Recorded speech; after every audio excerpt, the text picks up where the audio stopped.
One.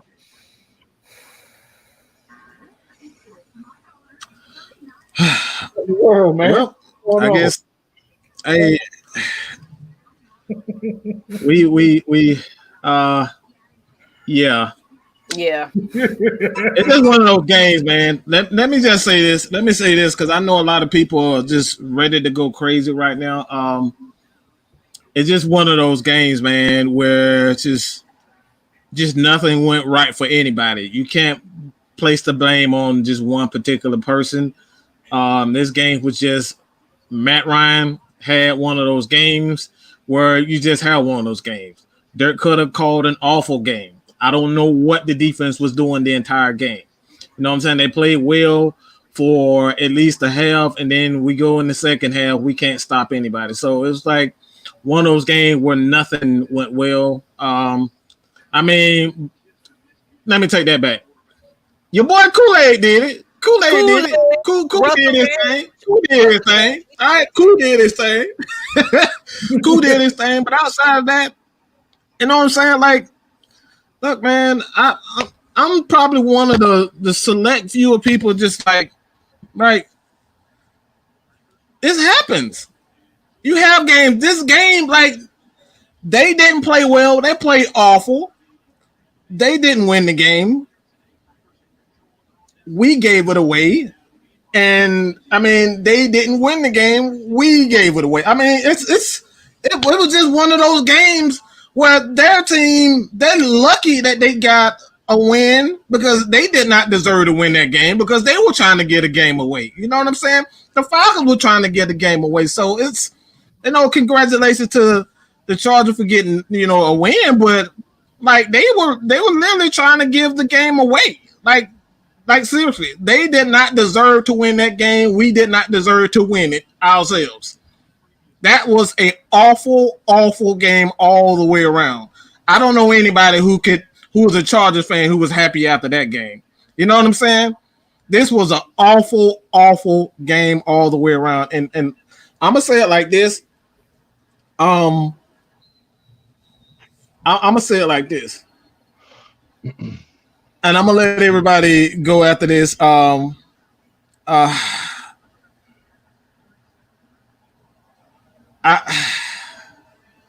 Just bear with me for a second. This game was everything bottled up into one. The coaching was awful. Matt Ryan was awful. No Julio Jones. Calvin Ridley played okay. He even dropped the ball. You guys would say he had a good game, but I thought he dropped the ball this was his game to become the great. Mm-hmm. This was his game to become the mega star for the Atlanta Falcons. Are you going to take that ball and run with it? And he dropped it. Matt Ryan played like trash today. Yeah. Dirk Cutter is always trash, so we're just gonna throw him out. He don't deserve to even be. Don't even. We just go. Just go, Dirk. We ain't even gonna. Not my bad. Former friend, we not even gonna bring former friend in, right? Former friend don't even deserve to be in it, okay? But I'm not surprised by this. This is ultimately what I expect. Outside of Matt Ryan, this is ultimately what I expect. I truly expected this type of effort, and this. Yeah, I kind of did a video on it, and I just basically was like, we'll see what game we got, what team we're going to have on the field today. It's like, I don't even get optimistic about, right. So it's like, I expected it. I honestly expected it. But shout out to Matt Gono, though. Like Russell Gage, there's a couple of key players on there. And we had let me go back to my little notes here. Wait a minute. I don't. All right. Oh, okay. All right, y'all. Look. Fact of the matter is, I'm gonna go ahead and tell y'all. All right, I just put on my coach's hat. All right, coach. I'll get to him. All right, so look, all this talking about Dirk Cutter doing a terrible job. Dirk Cutter probably called the best game that he's called this season. Hell no, you're not. Oh, Yes. no. Hell no, you're not doing that. Yes. No. Absolutely best game that he's called this season. No. That was a bull crap. The best game that he called this season. The reason I say that was the case is because Dirk Cutter we're not doing that. We're not playing that old Dirk Cutter. That was an awful game, and you know it. And the fact of the matter is that Matt Ryan just calls on the coaching plan. Did you not see what this guy got game plan on? We need to address the elephant in the room. We need to address the elephant in the room. Matt Ryan made no. The elephant in the room was you. You came out protecting Dirk Cutter. So 14 you points off the board. Protecting Dirk Cutter. I'm a friend. Dirk Cutter. I'm not protecting Dirk Cutter. Dirk Cutter. Of course you are. Dirk Cutter not that game. Y'all cannot put this on Dirk Cutter. Y'all cannot put this on Dirk Cutter. There were too many wide receivers to put this on Dirk Cutter. No. You came out protecting him. This is exactly what coaches do. They do not like to take the blame. They don't like to take the blame. That guy was Matt Ryan throwing in double coverage. That's Dirk Cutter's fault. Bro, that's what you're saying. Don't even go there. Matt Ryan having that out route to really underthrowing him and not throwing it to the sideline. You're saying you're telling me that was Dirk Cutter's fault. That's what you're telling me. So those 10 or 14 points that were left out on the field, those were Dirk Cutter's fault. Because the play that I see Dirk Cutter call, the game that I seen Dirk Cutter call, Falcons should have scored. No. Look, the first thing that you said that came out of your mouth that this wasn't Dirk Cutter's fault. This was Dirk Cutter's fault. It wasn't. Dirk Cutter called the offense was not in a rhythm. When the running game was going well, he went away from the running game. Okay, that's Dirk Cutter. So don't tell me that Dirk Cutter had nothing to do with it. We're not doing that. Yes, this was not Dirk Cutter's fault, y'all. Matt Ryan had a bad game, and we need to adjust the elephant in the room.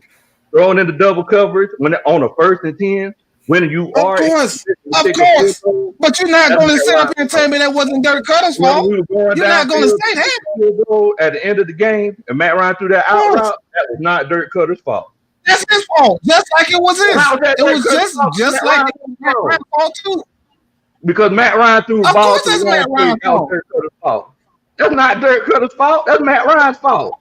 Matt Ryan Dirk Cutter don't got nothing. You just said that this wasn't Dirk Cutter's fault. Explain to me how this isn't Dirk Cutter's fault. This is not Dirk Cutter's fault. This is not Dirk Cutter's fault, bro. Come on, see what y'all are doing. What y'all are doing right now. Y'all are in grouping. Y'all are in grouping right now, and everybody's trying to. No, you're protecting the coach. That's exactly what I expect coaches to do. I expect coaches to do exactly that, and that's exactly what you're doing. So you're saying that those bad throws Matt Ryan made, Dirk Cutter said, "Hey man, you're trying to group him into one bad throw, two bad throws. You throw it in double coverage." The whole game plan was garbage. Of course. All I'm saying is, so Matt Ryan threw the double coverage. Because last time I checked, a coach can't bring a gun in the stadium. So I know Dirk Cutter. Yes, he could. So Matt Ryan calling and shit to begin with. The double coverage. That's all I'm saying. This ain't Dirk Cutter's fault, man. Come on, stop, bro. Stop it. This is not Dirk Cutter's fault. So you're gonna put this game on you trying to put this game on Matt Ryan. That's what you're trying to do? Yes, this is Matt Ryan's fault. Anybody else got anything to say? Well, anybody else got anything to say? I'm gonna say this: Matt Ryan did have a bad game. Yes, he did. And people can have bad games. People can have bad games. It wasn't Matt Ryan's best game at all. So Matt Ryan got to get some blame for that, though. You know what I'm saying? Definitely. Of course. Without question. But the fact that Dirk Cutter being Dirk Cutter's fault when he had the team in position to score 27 to 30 points, no, you can't. I mean, you can't say that was his fault. He had position. He had. Yes, they were in position to score at least 27 points. At least. Matt Ryan threw 3 interceptions And the fact of the matter is that those interceptions that he threw, they weren't off of tip passes. They weren't off of box coverage or a We're gonna talk about the first. Are we gonna talk about the first? Are we gonna talk about the first interception? Are we gonna talk about the first interception? When he threw a double coverage, when there was a man in front and behind Calvin Ridley. Well, you're not going to explain that. You're not going to explain it. You're not going to explain what happened on that play. You're not going to explain it. I'll explain it. Matt Ryan dropped back. He took 5 steps. Didn't look at nobody else. Didn't look at nobody else. Exactly. Exactly. What was he doing on that play? So you're saying he was giving Calvin Ridley a chance to make a play. Calvin Ridley did not make the play. Calvin Ridley, who can't make that play? The only person that made that play is Julio Jones. And we need to stop sitting here saying, now the only person that can make that is Julio Jones. Now it's the only play who can on that play for the Atlanta Falcons. Who else is gonna make it? He's been making it all year. All this talking about, Calvin Ridley, he's not doing it. He's not playing up. This man just put up 1,000 yards. Now look. Y'all, the fact of the matter is that we drafted Julio Jones in 2011, and we've been spoiled. We've seen Julio Jones do things that we haven't seen any other Atlanta Falcons wide receiver do. So whenever we compare Julio Jones to Calvin Ridley, we say, man, Calvin Ridley, he ain't gonna be no superstar. Look, if my brother goes out and buys a Rolls Royce, and I go out and get a Mercedes, everybody gonna be like, oh, he just got a Mercedes. But look at that Rolls Royce over there. That's the same thing that we're doing in this situation. Calvin Ridley is a baller, and he's definitely going to be a superstar in Atlanta for years to come. But he's no Julio Jones, and I respect that.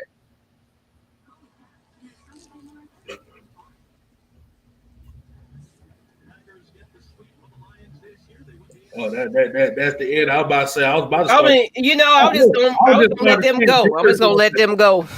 But hey, I'm gonna stay out the crosshairs right now. No crosshairs. It's just the truth. Like, we're just trying to look for somebody to blame. Like, Dirk Cutter's not to blame. He put the team in position. But Matt Ryan is to blame. Matt Ryan's to blame. That's the play. He should have thrown. That's what we're doing. That's what we're doing. Okay. Matt Ryan should not throw those interceptions. Let's just be honest. Let's be honest on this play. What Calvin Ridley did not do, clearly everybody heard during the play.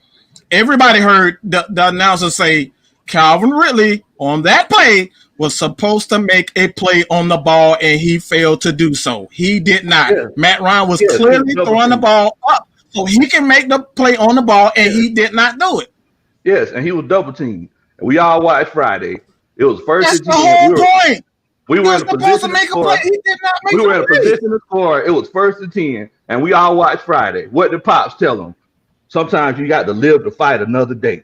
And Matt Ryan didn't live to fight another day in that situation. He took the shot in double coverage because he was just feeling froggy. He jumped and threw the pick. There were 2 other people, one person to his left, one person to his right. He could have checked down, and we would have had a chance to score a field goal or a touchdown in that situation. Calvin Ridley had a chance to make the play. He didn't make the play. But at the end of the day, you got to make sure you protect the ball.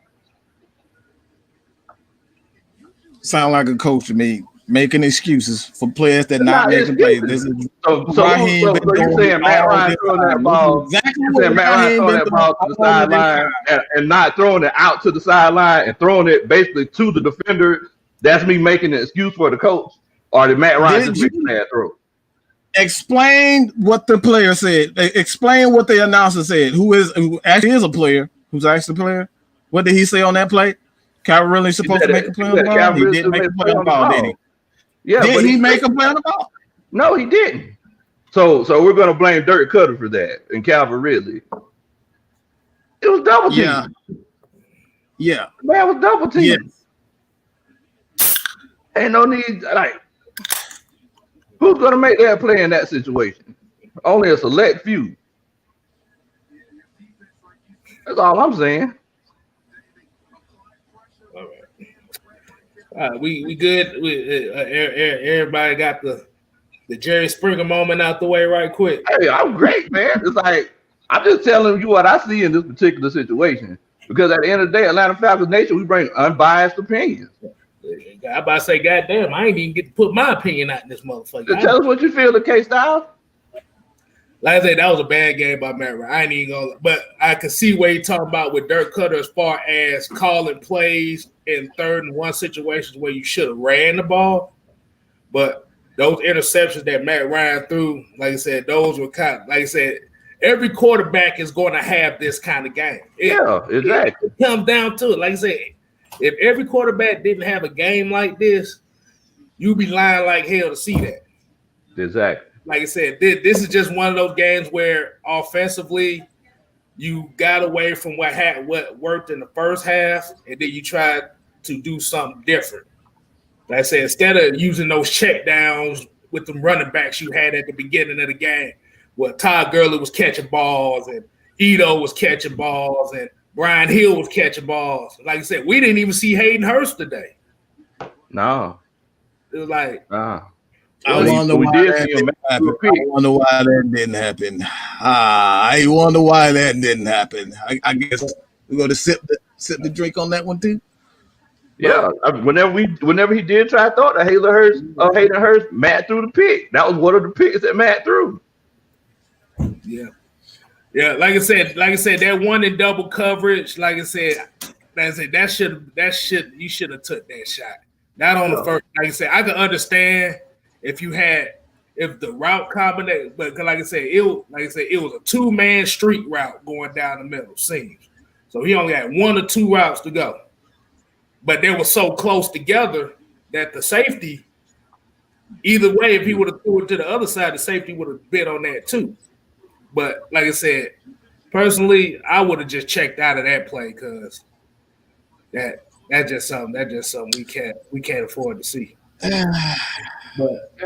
yeah, because if you look, he had somebody in the track. Yeah, see, we gotta stop avoiding what is. You can't say you're gonna check out of the play. The play should have never been called to begin with. Yeah, the play. I mean, look, I understand that, but especially when you're running the ball well, first down. Hey, I understand that. I'm just saying, especially when you're running the ball well.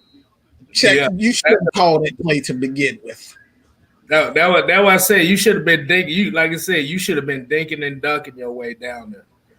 Like I understand the taking the shot part, and that's how you wanted to do it in that situation. But I would have called a better play than that. But like I said, Matt shouldn't have threw that. Like I said, Matt shouldn't have threw that ball. Like I said, I know I ain't want him to eat the sack on that, but like you said, you 5-step dropper and you got enough protection back there.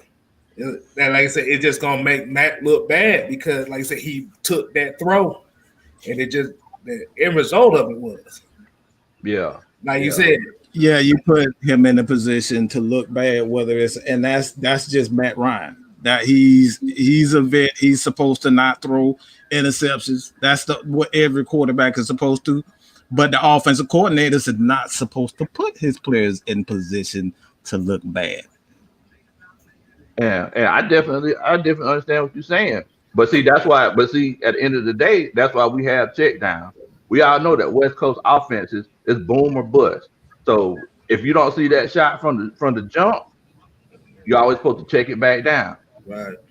You see what I'm saying? So it's like he had an open check down. He had 2 open check downs that he could have made. But you know, he was listening to Pitbull and he was taking them shots. And you know, that time we just missed on it. That was say it was just one of those situations where they got too greedy. Yeah. It was just too greedy. Exactly. Like I said, I just say just go to what was working for you at the beginning, which was run the ball. Like you said. I wouldn't have, like I said, especially after that first interception. Like I said, I'd have kept going back to the check downs. But they kept trying, like I said, it just kept trying to force the hand. Yeah. And this was supposed to be the game. I was supposed to be talking about how Matt Gano played well today. This was supposed to be my Matt Gano show today. He played well. Yeah, he definitely did.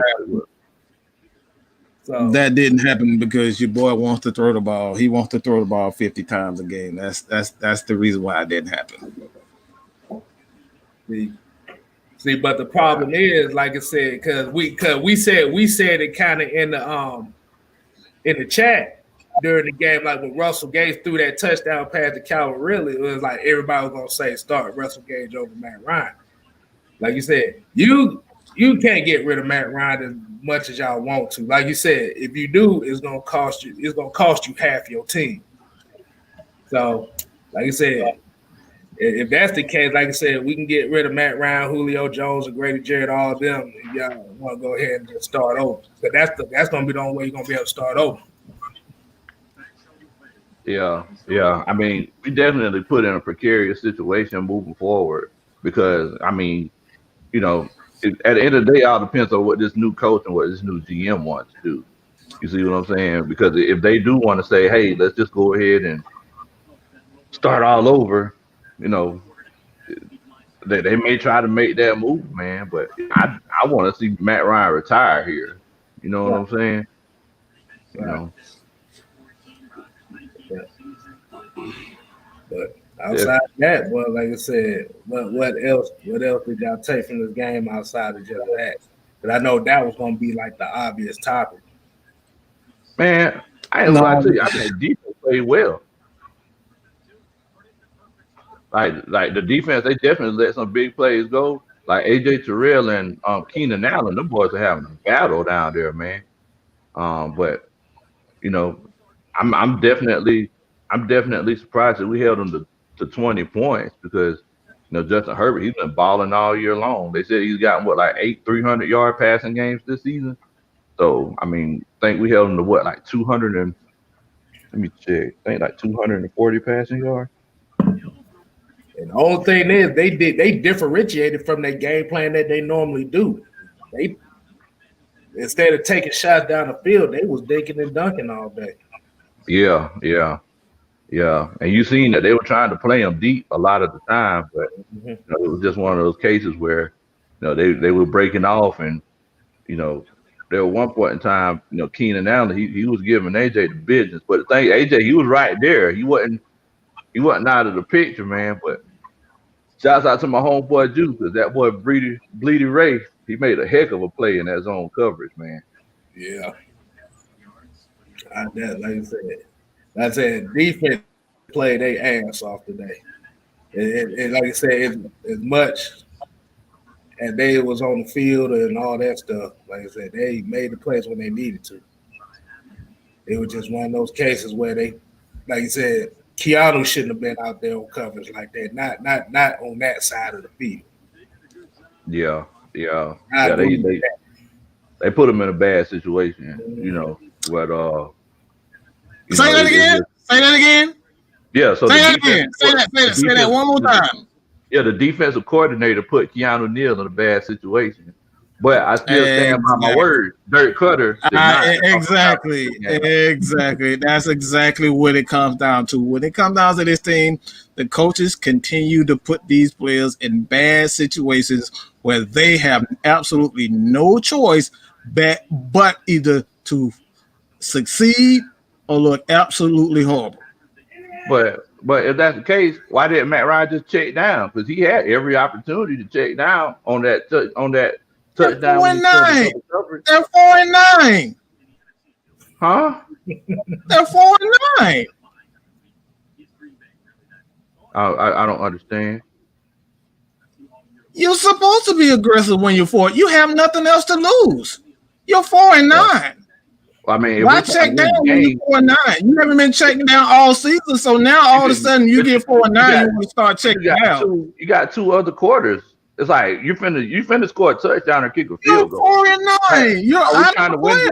Are we trying to win the game or not? That's my question. Because he was playing like he was trying to win the game. Yeah, you're 4-9. Why are you getting? Why are we getting? Why are we getting? Is that an excuse? Yes, he got every opportunity to just check down. You're supposed to go all out. That's the whole point. That's an excuse. No, that's not the whole point. We're trying to win games. Checking down in that situation, that's what he should have done. That was the football play to make. He got too greedy. DMX told y'all to stop being greedy. 4-9.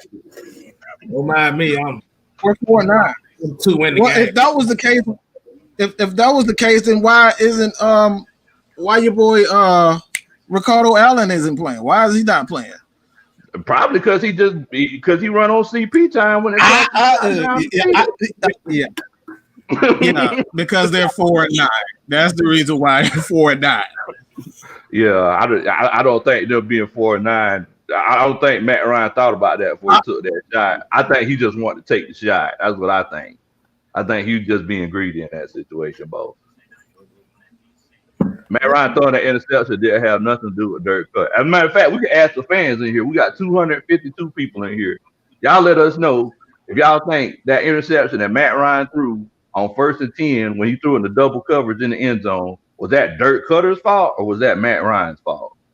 That's look, you're going down a slippery slope. You're going down a slippery slope. You're going down a slippery slope with this. You're talking about one play that has something to do with Matt Ryan. You're talking about one play out of the entire game when the entire game itself was bad play calling. Of course, that one play had a lot to do with Matt Ryan. So what other premises are you banking your argument on, stating that you think that this loss was Dirk Cutter's fault? And while all the fans put that in there, y'all make this shit. Y'all subscribe to Big Low Country Sports. Go ahead and chop it up with the coach.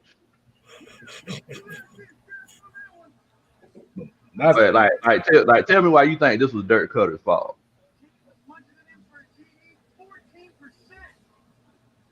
I can tell you why it's partially Dirk Cutter's fault from my end. Because it was I've already said that he clearly is not taking that in. So it's like, what's the point of even going to that again? Well, I mean, all I'm saying is we just clearly just stated that. We were in a position to score 30 points. The Chargers scored 20 points. And half of the points that they scored were off of our turnovers. So it's like, how is this Dirk Cutter's fault? That's what I'm saying. Because Matt Ryan had open throws and he had throws that he just missed. So it's like, let's look at this objectively. Like, how is this Dirk Cutter's fault? It seems like all I'm saying is that at Atlanta Falcons Nation, since we're unbiased, it's like we're not going to just sit up here and just keep blaming somebody because that's what we've been doing. Just did it. You're not taking it. So what's the point of you keep talking about it? You're not taking it. So what's the point? Cool with me. I can finish talking about it. That's fine with me. I'm cool with that. Yeah, like I said, but like I said, I will agree. Like I said, Matt Ryan will get some blame for this because he did make some poor throws in there as well. So, like I said, 100% is not Matt Ryan, and 100% is not Dirk Cutter. Like I said, at the end of the day, the whole offense just basically just fucked up, especially in that second half because they went away with what was working. And that was just one of those cases where they wanted to put the ball in a situation to where they wanted Matt Ryan to win the game. And like I said, these corners, but once they started running them hitch routes, them corners started biting out. They was like, man, fuck it. They not going to throw deep no more. Yeah, we're not going to talk about that, though. We're going to forget about the hitch routes. We're going to forget about the same exact routes they've been running, what got them in trouble to begin with. We're going to forget about that. We don't want to talk about those routes. We don't want to talk about the same plays that Dirk Cutter's calling. We don't talk about that one. Yeah. But let's just forget about that.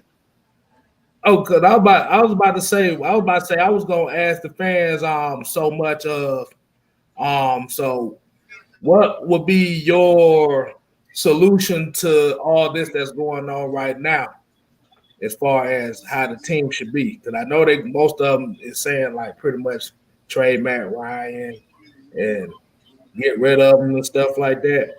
But the thing is, what offensive, like if you do get rid of him, what offensive coach do you think with the quarterback that y'all want will come in here and change this franchise? Because Like I said, I hear a lot of Trey Lance and Justin Fields and stuff like that, but you're not giving, like I said, if Dirk Cutter is still here, like I said, is it going to be the same thing or is it going to be completely different? But anyway, getting back to the thing, like I said, the defense played a hell of a game today. Yeah, they did. Defense balled out. And, it was one of those situations where there were times when players, they weren't put in the most optimal situation, and there's always that situation where it's like woulda, coulda, shoulda won a ball game. Like we can always say, oh well, he shouldn't have been in this situation. Fact of the matter is, like, we always looking at it from a different point of view because we see it after it unfolds. You see what I'm saying? So, it was terrible. Keanu Neal was put in that situation, and they made that big play on him. But for the most part, I think the defense played pretty well. Like, those boys balled out. They were ball hawking the whole game. Right. Because I like how AJ Terrell kind of battled with Keenan Allen all game. So like I said, he didn't really give up nothing too big with him. Like yeah. Keenan Allen was running them slants and hitch routes on him, but like I said, he wasn't giving him nothing big, so he wasn't scared of the challenge, and that's what I like. And he actually followed him around the whole field. Exactly. Because it's one of those situations where the thing was that AJ Terrell, he wasn't giving them anything up over the top. He was there in his hip pocket. If he went to the bathroom, he would have handed him toilet paper. But man, I mean, I definitely, for AJ to be a rookie, I definitely got to give it to him, man. What's going on, Edward? Thank you so much. $2.99 super chat.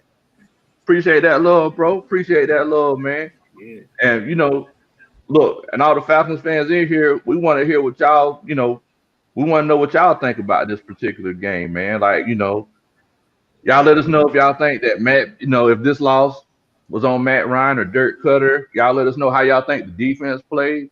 I know a lot of people were banking on the fact that they were thinking that we were going to try to, make some big plays on special teams because the Chargers special teams have just been terrible this year. I think they had like three block punts so far this year.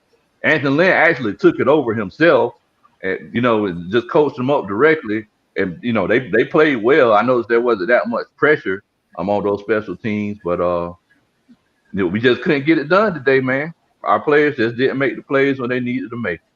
That's what it comes down to. You got to make the plays. Exactly. Hey, look. We can't keep we keep going into the same. You keep going into the same realm, and like it's no point in even going into that. On one hand, we say that players just got to make the play, which is absolutely true. Mm-hmm. But if the play is garbage from the beginning, what are we really doing?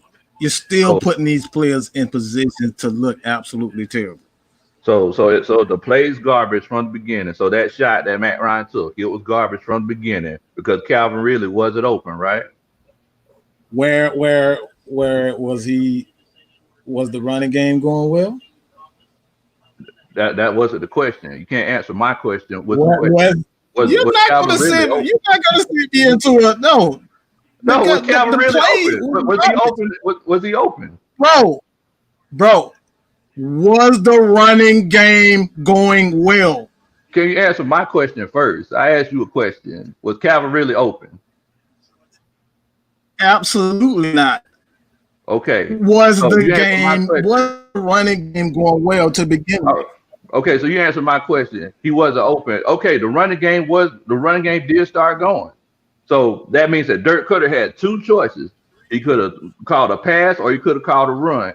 So he called a pass. Calvin really wasn't open. So that means that the responsibility was transferred from Dirk Cutter. If the running game is going well, you go through. Why would you go against what's working? Okay, so this has been the premise all year. This has been the. So I'm answering that question. Been the thing all year long. So the running game wasn't working. And moving forward, the responsibility was transferred, and then so Matt Ryan had to make a play because that's why he gets paid $150 million.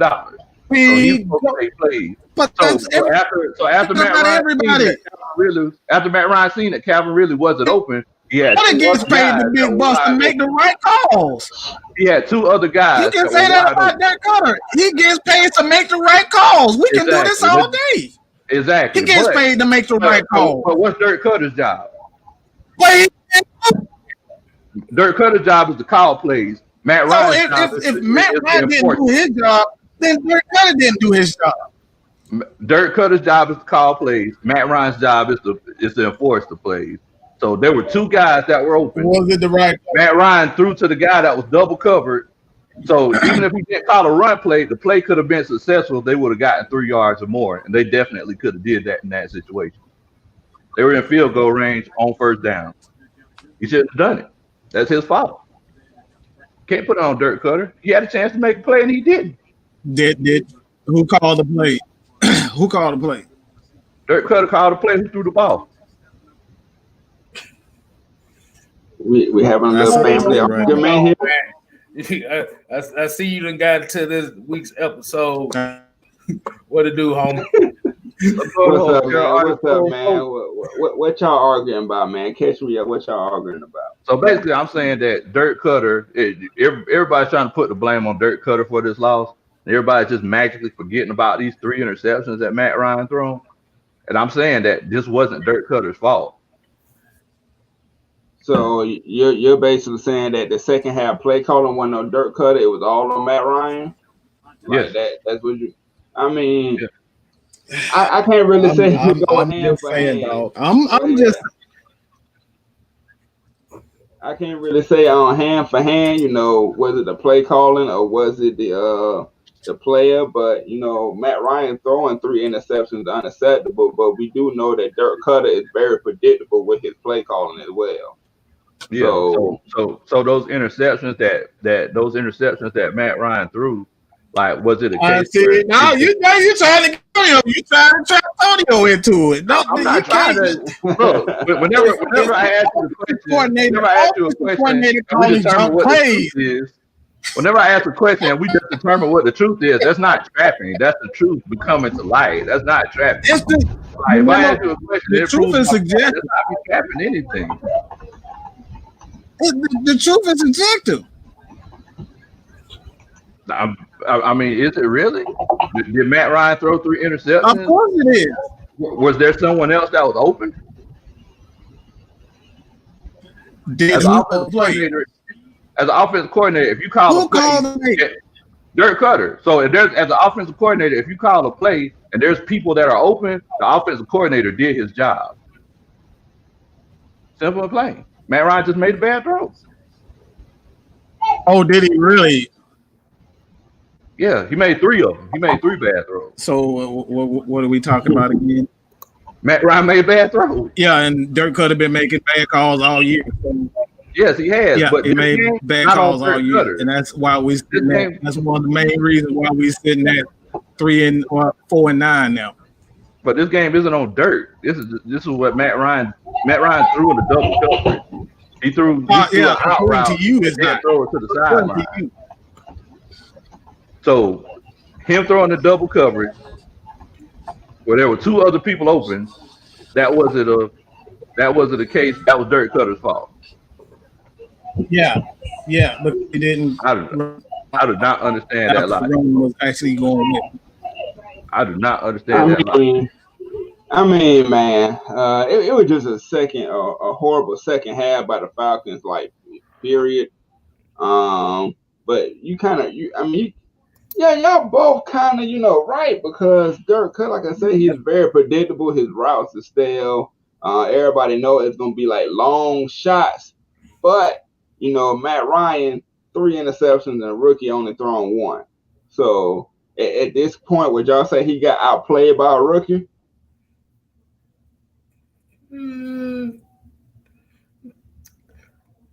I don't know. I can't really say that. Yeah.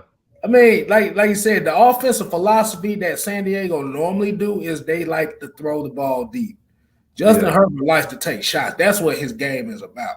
Mm-hmm. But it was the fact that they knew that this soft shell cover 3 was coming, so they was dumping the ball off and letting Austin Eckler goddamn take the game over.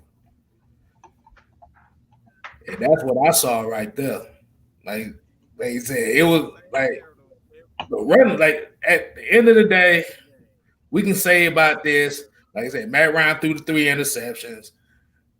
Play calling in the fourth quarter was bad. Like I said, that's pretty much done the deal. The whole offense just played bad in the second half in general. Can we all agree on that? Oh yeah, definitely, definitely. All the way around. Like I said, Calvin really dropped a couple passes too. Like I said, it just was a bad fourth quarter. So I definitely agree. And it's like this whole thing of like saying, you know, I hate the whole idea of like quarterback duels. So people be like, oh, which quarterback won, this quarterback or the other quarterback? But at the end of the day, you know, whenever Justin Herbert's out there playing quarterback, they're not 11 Matt Ryans out there. And then when Matt Ryan's playing quarterback, there's not 11 Justin Herberts. They never on the field at the same time. But I do think that all around, Justin Herbert played a better game against our defense than Matt Ryan played against their defense. Oh, let's get to this $5 super chat right here by the MD20. He said, Cutter's plays take too long to develop. O-line not big enough to protect that long. Ryan is getting put in bad situations. Yeah, I definitely agree. But Matt Ryan also getting paid $30 million a year. So whenever there are guys that can check down, he should check down. Whenever he threw that interception, he should have checked down. Whenever he was supposed to throw that out route, he's supposed to throw to the outside shoulder, not the inside shoulder. And, you know, we probably would have been talking about a Falcons victory right now. I mean, that's not Dirk Cutter. If you have an offensive coordinator that calls a game and you can score 27 to 30 points in the game, I mean, is it really the offensive coordinator's fault? I mean, how many points do you want the guy to score? Like, he's not going to put up 40 points a game. This game, I don't think he called that bad of a game. He made some questionable calls, but the loss isn't on Dirk Cutter. Let's remember what the question is. Does this loss belong to Dirk Cutter? This loss is Matt Ryan's fault. So you're putting them all on Matt Ryan? I know he made mistakes. I know he did. He did not have a good second half, and he did make some crucial, bad throws, especially the one to Hayden Hurst. The dude was like right there waiting on him to make that throw, and he took a little bit too long to throw it, and that's what ended up causing him being picked off. Yeah. I mean, it's like that particular throw, it was zone coverage. Matt Ryan shouldn't have thrown the ball. He should have read the coverage and not thrown it, but he did anyway. It's like, we know that at the end of the day, Matt Ryan's not going to go through every game and not throw interception. Like, he had a bad game this game. I love Matt Ryan. Probably my favorite player of all time. He had a bad game, and this game was his loss. Like, I definitely, and look, as a coach, I believe that losses, everybody has something to do with the loss, but Matt Ryan had a huge part to do with this loss. The throws that he made and the turnovers that he made, the 3 interceptions, they were predominantly his fault. We got Tavon Watkins with the $2.99 super chat. He said, "Why we paying Gurley $8 million for 6 carries a game?" Yeah. But I about damn forgot he was out there, to be honest with you. I think he got. You might be talking about Dirk Cutter on that. Yeah. $5 million. $5 million to do nothing, basically. Yeah. So I'm just saying. I mean, it's like, so are we saying that it's Dirk Cutter's fault because Ty Gurley is only getting those 8 carries? Because look, it don't matter it doesn't matter who. He's not calling the running plays. I mean, so how many runs did they make in this game? Let's see. I think they made so they ran about 19 times. They ran about 19, 21, 22 times. Around in that ballpark. 20. Yeah, they ran 20 times. Yeah. So, and looks like we made 33 passes. My whole thing is that, like, if we want to be completely honest, like let's be completely honest. Edo Smith should have gotten even more carries. Yeah. Like one of the reasons Gurley isn't getting the ball is because Ito Smith is running circles around him right now.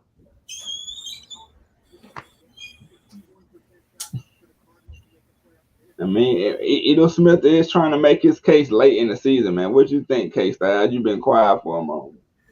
You said Ito Smith? Yeah, but you know why do you think we don't carry Gurley as much for the $8 million that we're paying him? I don't know if they're trying to put him on a pitch count or whatnot, but like I said, you have to also remember this type of offense, like the way that they call in the plays.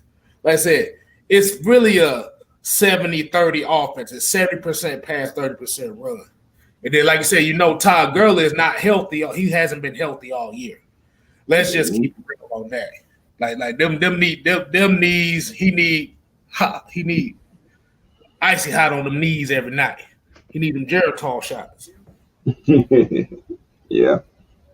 But at the end, like I said, at the end of the day, even if we could say he getting six carries a game and stuff like that, it still comes down to the same problem.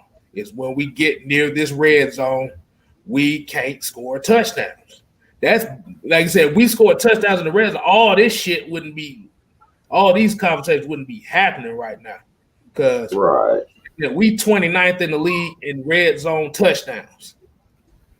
You not gonna win a lot of games like that. That's like I said, that's just where I'm gonna go with that. Hey, I definitely agree with you, K-Styles. It's like all season we've been terrible in the red zone. This particular game, a lot of times we didn't even get a chance to get to the red zone because whenever we were getting to the point where we were in field goal position, we were turning the ball over. So that's why I said that, look, you can't fumble the bag if you don't ever even, you know what I'm saying? If somebody else fumbles it before you get a chance to fumble it. Oh, we don't even get a chance to even fumble the ball. We don't even get a chance to fumble the ball, but we don't throw the ball. Right. That's and most of those carries came when we get into the groove and then we that's yeah. I know Gurley was heavily involved at the beginning of the game. I don't know what happened. I don't know if his knee started locking up or what, but I know that we did start throwing the ball more, and Matt Ryan threw interceptions. Say that one more time. Say that one more time. Say that one more time. So we started throwing the ball more, but Matt Ryan started throwing interceptions. So you know what they always say about but you can forget everything before it. It's always what comes after but. So Matt Ryan threw too many interceptions. Is that the case of us passing the ball a little bit too much? You gotta have balance. At the end of the day, it has to be a balance. Like that, your quarterback cannot be throwing.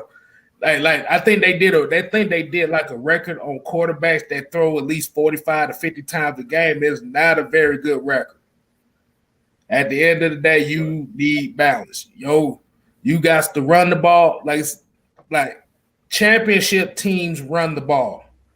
It don't matter if they only get 1 or 2 yards, but when it comes to those situations to where you need to close the game out or you need to extend the drive, they're gonna run the ball. Like I said, Matt Ryan is really not the type of quarterback you need to be throwing the ball 45 times a game because his best game is when he's running play action. That's where his play action and no huddle is where his bread and butter is at. See, but when the running game is not working, see now you took half of his game away. And now the crazy thing is this is the most even that you're gonna see Dirk Cutter call the game. Normally it's so lopsided, it'd be like 45 pass attempts to like 9 or 11 rush. But now I think Matt Ryan threw the 32 times. As you say, we ran for like 21. And that's a problem if this is the best that you can do. Mm-hmm. Yeah, I definitely agree with you. Understand what you're saying. Yeah. But at the end of the day, Matt Ryan, he prepares for these plays with the offensive coordinator, and Dirk Cutter did not put a gun up to Matt Ryan's helmet and say, "Hey, take that shot downfield." And he did not put a gun to his helmet and say, "Hey, you better make sure you throw it to his inside shoulder instead of his outside shoulder." Matt Ryan made bad throws. If Matt Ryan would have made those throws, he would have won the game. That's all it is. Nobody puts a gun. Yes, he does. If Matt Ryan doesn't do what the offensive coordinator does, then we're talking about a whole nother situation. Well, no, Matt Ryan's been playing for 13 years. He's not a single read quarterback. We know that. There were two other guys open when he threw the double coverage. He doesn't do what his boss tells him to do. That's a whole nother situation. Right. He's a you know good as well as I do. He has different. He doesn't have to throw to that one person. He could throw the ball. Let me ask you this question as a coach. If your quarterback if you sitting in a play that said, guess what? I'm not running this play. I'm doing what I want to do. As a coach, what do you do in that situation? So me as a coach, I would take him out of the game. But me as a coach, if I call a passing play and there are 4 different reads and you throw into double coverage and there are 2 other people open, I'm taking you out the game. Wow. You're thinking about a game though, right? But that's the right thing for him. Yes, I'm taking you out the game. Nobody. So we got past the first step. You ran the play that I asked you to run, but I do not want you putting the ball at risk and throwing the double coverage because I just want to see the ball sail in the air so beautifully. No, I'm trying to get field goals and touchdowns. I'm not want to get no shot downfield and double coverage and highlight plays. I don't care if we're 4-9. What about at the end of the season? We're 0-25. You finna doggone check this ball down to the wide. What about?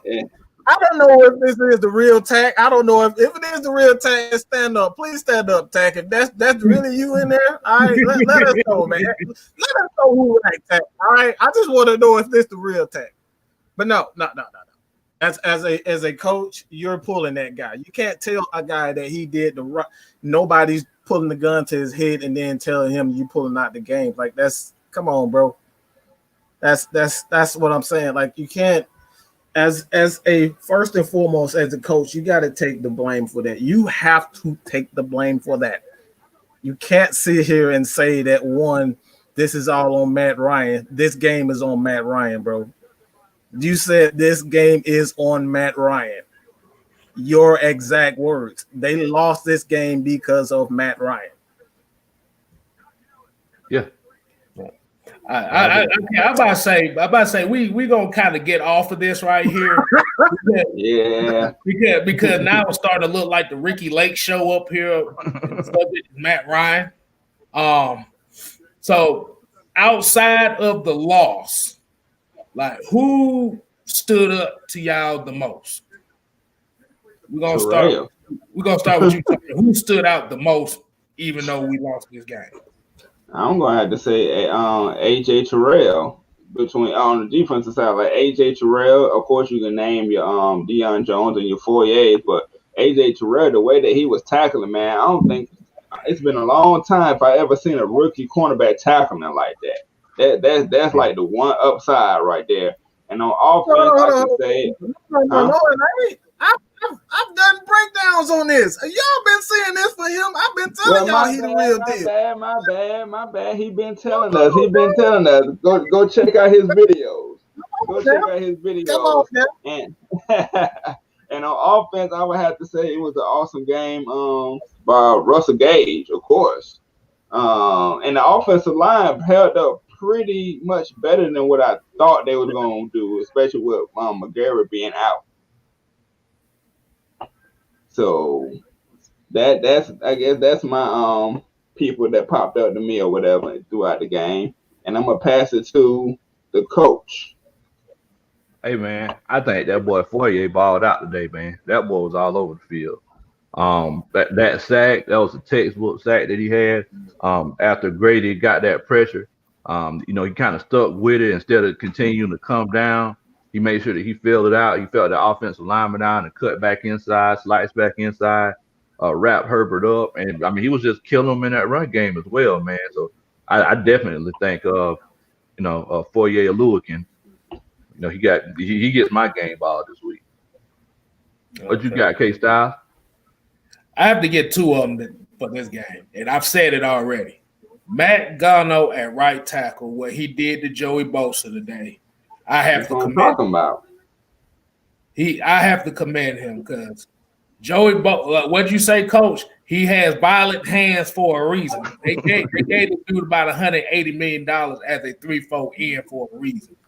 Yeah. And Matt Gano, like I said, he held his own.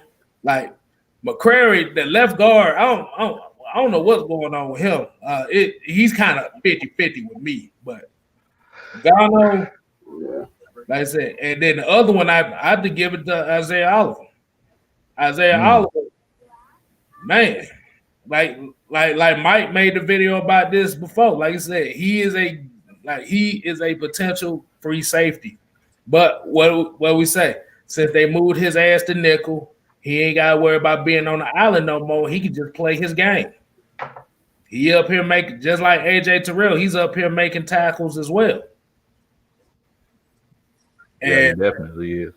Yeah, but definitely my game ball is gonna go to Matt Gano for his performance.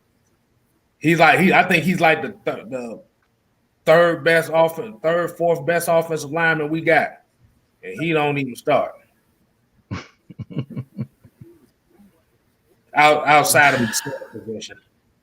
And I'm gonna go ahead and get this behind the mic, see what he got going on. That Trey Young behind the back. I don't know, man. I mean, there's no stretch for me. Like I've already said what Isaiah Oliver. I've been saying all year that Isaiah Oliver is far from overrated.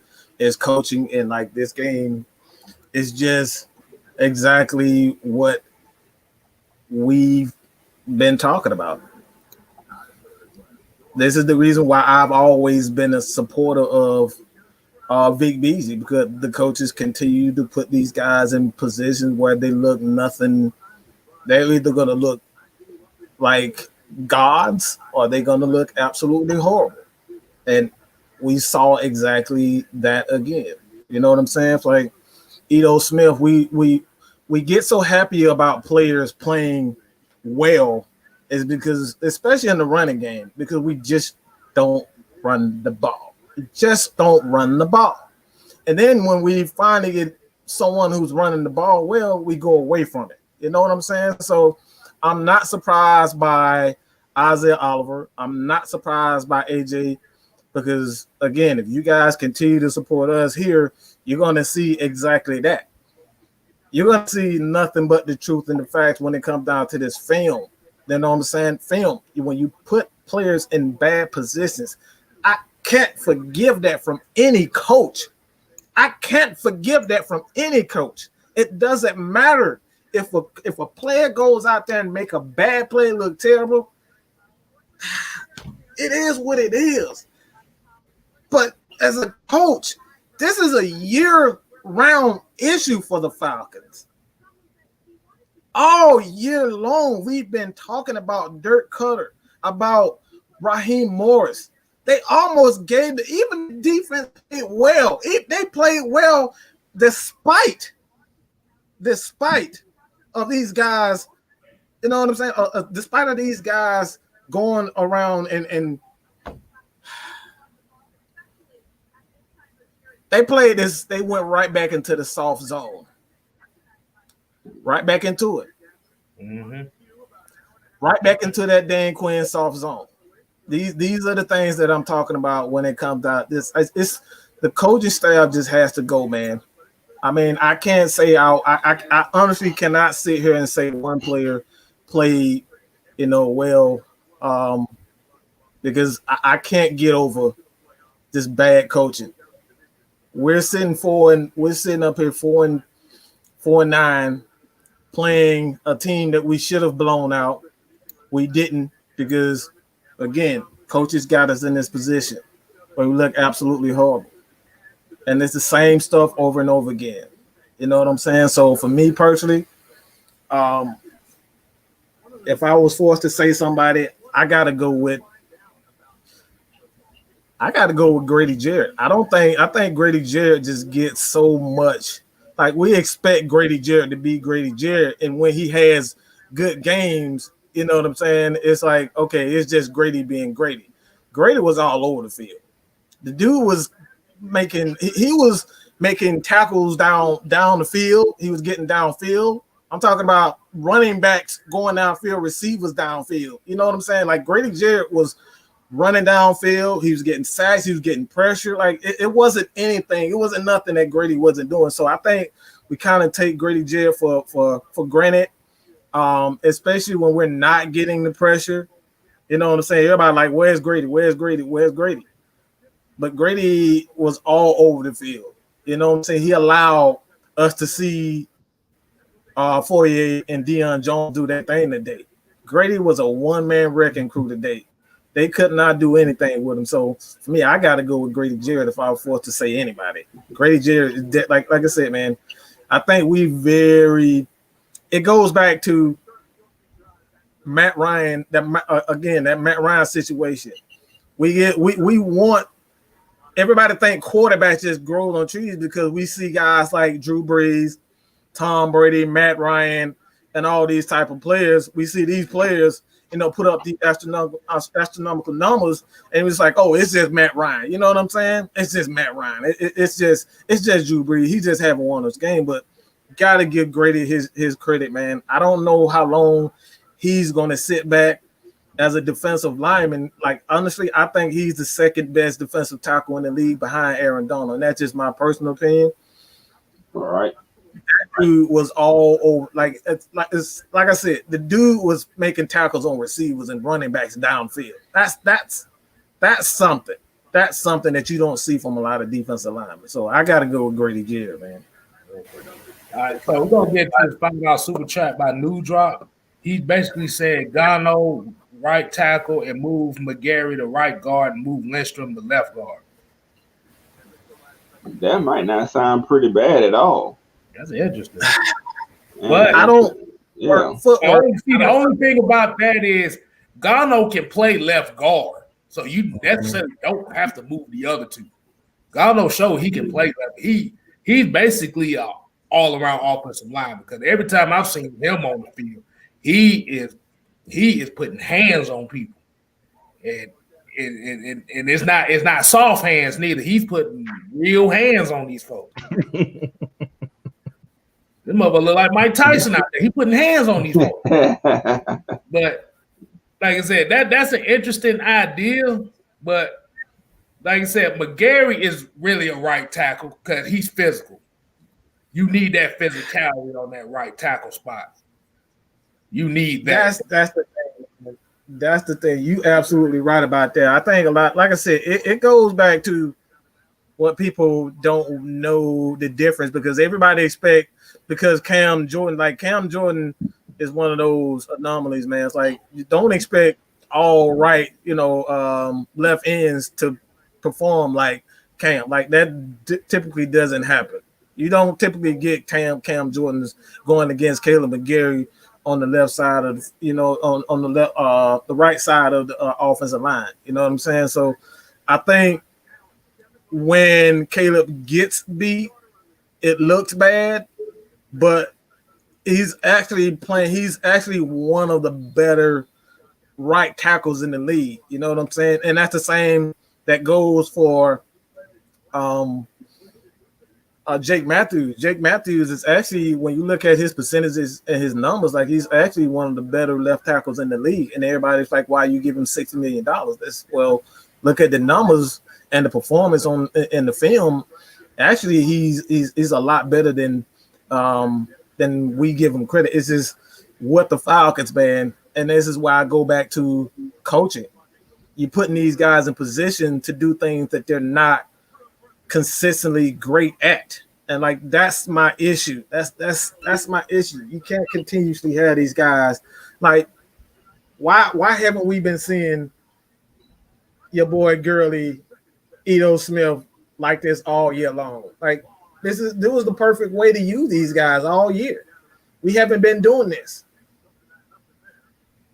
And like I said, that's just it's a problem, man. And honestly, I don't think it'll ever go away. The only time it changes,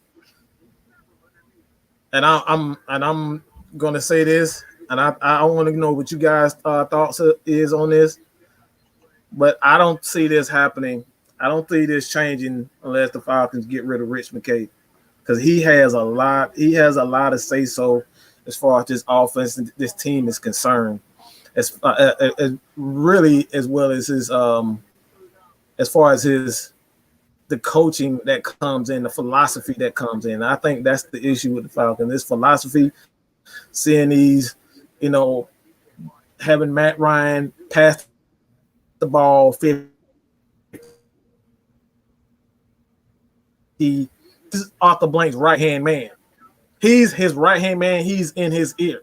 So if Rich McKay is saying what he's saying, I don't think we'll see a different Falcons team until, like I said, I want to know what you guys thoughts on that, but I really believe that Rich McKay is just not, if not more, at fault than Thomas Dimitroff. What happened there? Yeah, just to piggyback on what Mike was saying. I know a lot of people don't really understand how front offices work. Our front office, for the last few years, we've kind of, let Thomas Dimitroff handle everything on the player personnel and contract side. And I see that we got a few people in here. I do want to let y'all know my name is Big Low Country, football coach, and y'all make sure that y'all subscribe to my channel on YouTube at Big Low Country Sports. We sit around and do film study and talk about football all day. As a matter of fact, I'm putting my link right here in the chat, so y'all can click on that link and go help a country boy out and subscribe to my channel.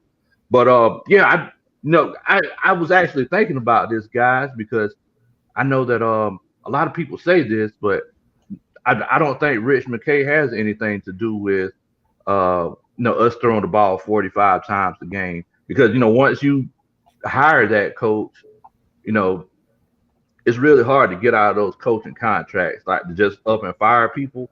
So I think it's one of those situations where we're basically saying, well, let's just get through this season, because we all know that they're going to clean out that whole front office and that coaching staff. So they're basically like, well, look, let's just get through this season.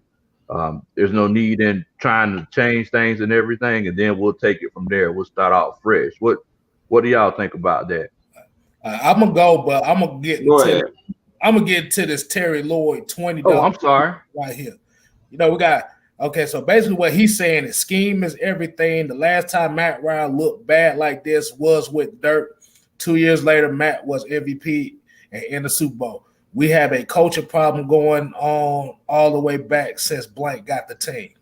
And appreciate the $20. Appreciate the super that, bro. But what I would say is, like, at the end of the day, it's a culture problem. It's not a coaching problem. It's a culture problem. Because that comes with Arthur Blank, Rich McKay, and like I said, it's the coaching staff too. But like at the end of the day, the culture in this game kind of showed it, to where at the beginning of the game, everything was flowing right and stuff like that. But then once you got comfortable, you took your foot off the gas, and that's not how you win games. Yeah, right. Make a good point, K-Style. Have y'all realized we just found another way to lose the game today? It seems so regular, I ain't even noticed. Man, but I really think you gotta get, like Mike been saying over and over again, and y'all said it as well, anything that's got something to do with Dan Quinn 2016 and that coaching, you gotta chop it up, you gotta let it go, let that past be the past. Exactly. Yeah. You know what? I definitely agree with y'all. Y'all make some good points. You're right. You're completely right. It's a culture kind of a situation. You can't let things like that continue to happen. So it's like, you got to know how to move on. After you make those mistakes, you can't just keep letting them happen over and over again. I definitely agree with y'all.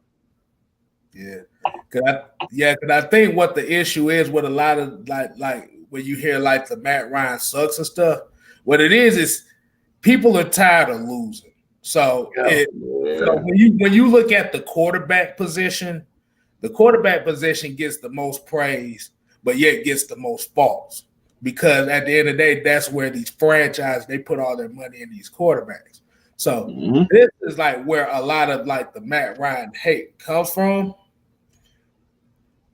But the issue with it is you can't straight up get rid of them, because if you, like I said, you can go to overthecap.com and you can look at these cap numbers for yourself. It's going to be kind of hard to get rid of him no matter what you do. Like you said, especially and I always say this every time, especially if the salary cap goes down, you get rid of Matt Ryan and Julio Jones, you pretty much going to have to cut your whole entire team in half. You're going to be running with nothing but scam. So that's why I kind of wanted to ask y'all. I know Matt Ryan really waited his turn, but with Julio, Julio was sitting out for the contract or whatever, causing his first little hoopla that he ever caused with us. And then he was a little bit of diva at that point, but that's fine. It was Julio. Do y'all think that those contracts can eventually come back and bite us to where we're going to be stuck for years without really getting better? See, the thing with Matt Ryan's contract, you're talking about just straight up contracts, right? Yeah. Well, from what I looked at Matt Ryan's contract, the only way you'd be able to really do something with him, as far as unless if he restructures, is 2023. So with that, and then Julio, all Julio's money. See, the problem with Julio's before he got his contract, he was basically playing for free. That's why he had the contract situation he did. So they had to give him them guaranteed, because all of Julio's money is guaranteed. So no matter if you cut him, you got to pay the rest of that straight up. So I'm about to say, like Aurelius Walker said, that's what I was going to ask you next. What if Matt Ryan all of a sudden retires? What happens with that? I think if he retires, then it won't count against the cap if he retires. Yeah. Because it's not something that they're legally bound to pay him if he retires. That's basically like he quit a job, or how they say retire, or like I say, you might get a little bit compensation at the end, but like I said, at the end of the day, like I said, you can't cut him right now. Like I said, Matt Ryan, like as much as people don't like him, like I said, he's been a staple of this franchise for 13 years. Like I said, he's had bad games just like any other quarterback in the NFL has. You cannot tell me which quarterback never had a bad game. So, like I said, it's gonna happen. It's going to happen. Yeah.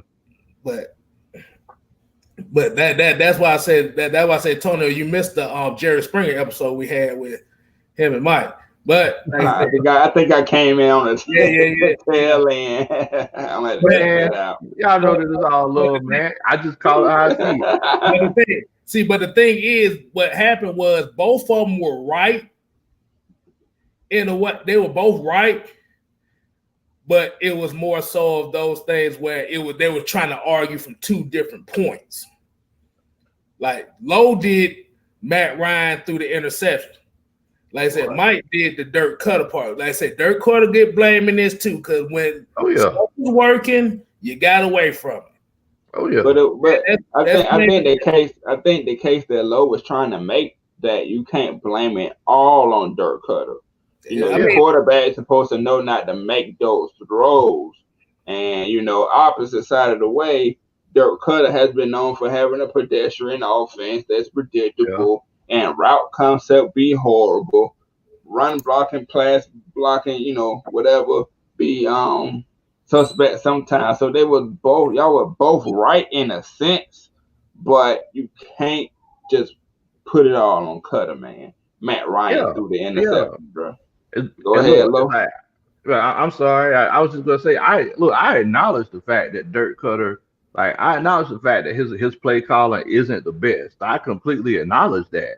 But like those plays that Matt did throw the interceptions, it's like he could have made a better play after Dirk Cutter called the play and the play started. That's all I'm saying.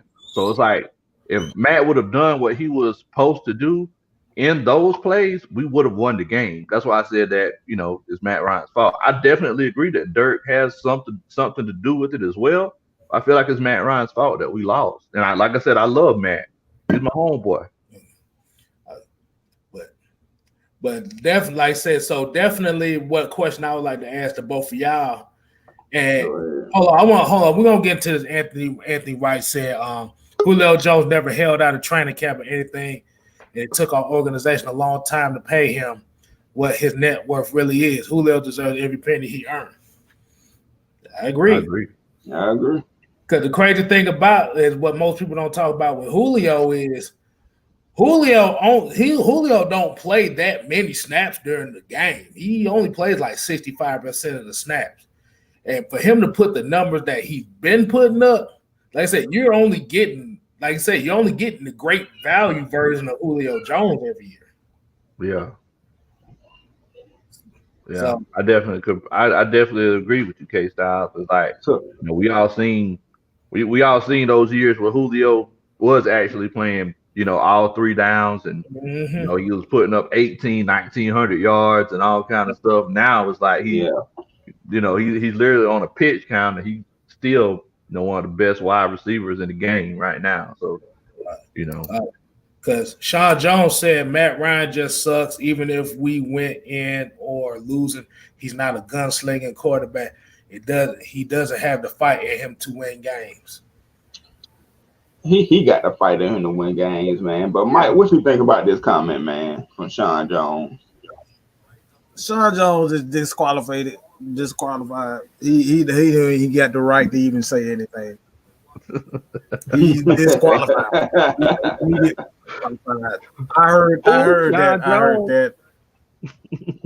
Yeah, Sean Jones. Yeah, he's immediately disqualified.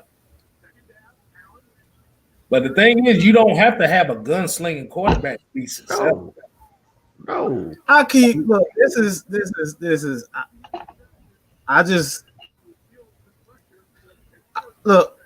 Coaches got to put players in position. I don't like all of this nonsense. Players got to play. Of course, that's true. Coaches got to put players in position to succeed.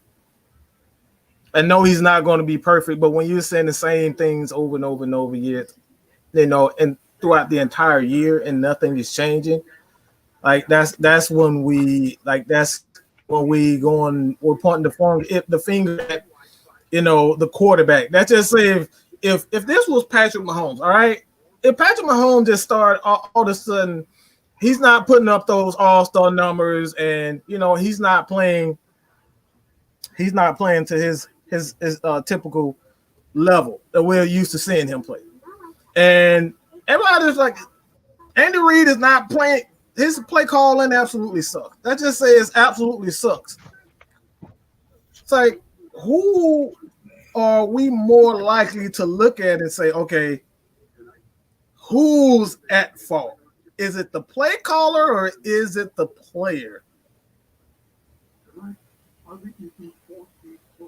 So you're saying who's at fault if somebody's just not putting up the numbers? That we're used to them saying. We're not used to them saying. So they're not putting up the numbers that we're used to them seeing. So, like, do they have the chances to make the plays that they would have made in the past? Or like, are they just making mistakes themselves? Like, are the mistakes happening before or after the play is called?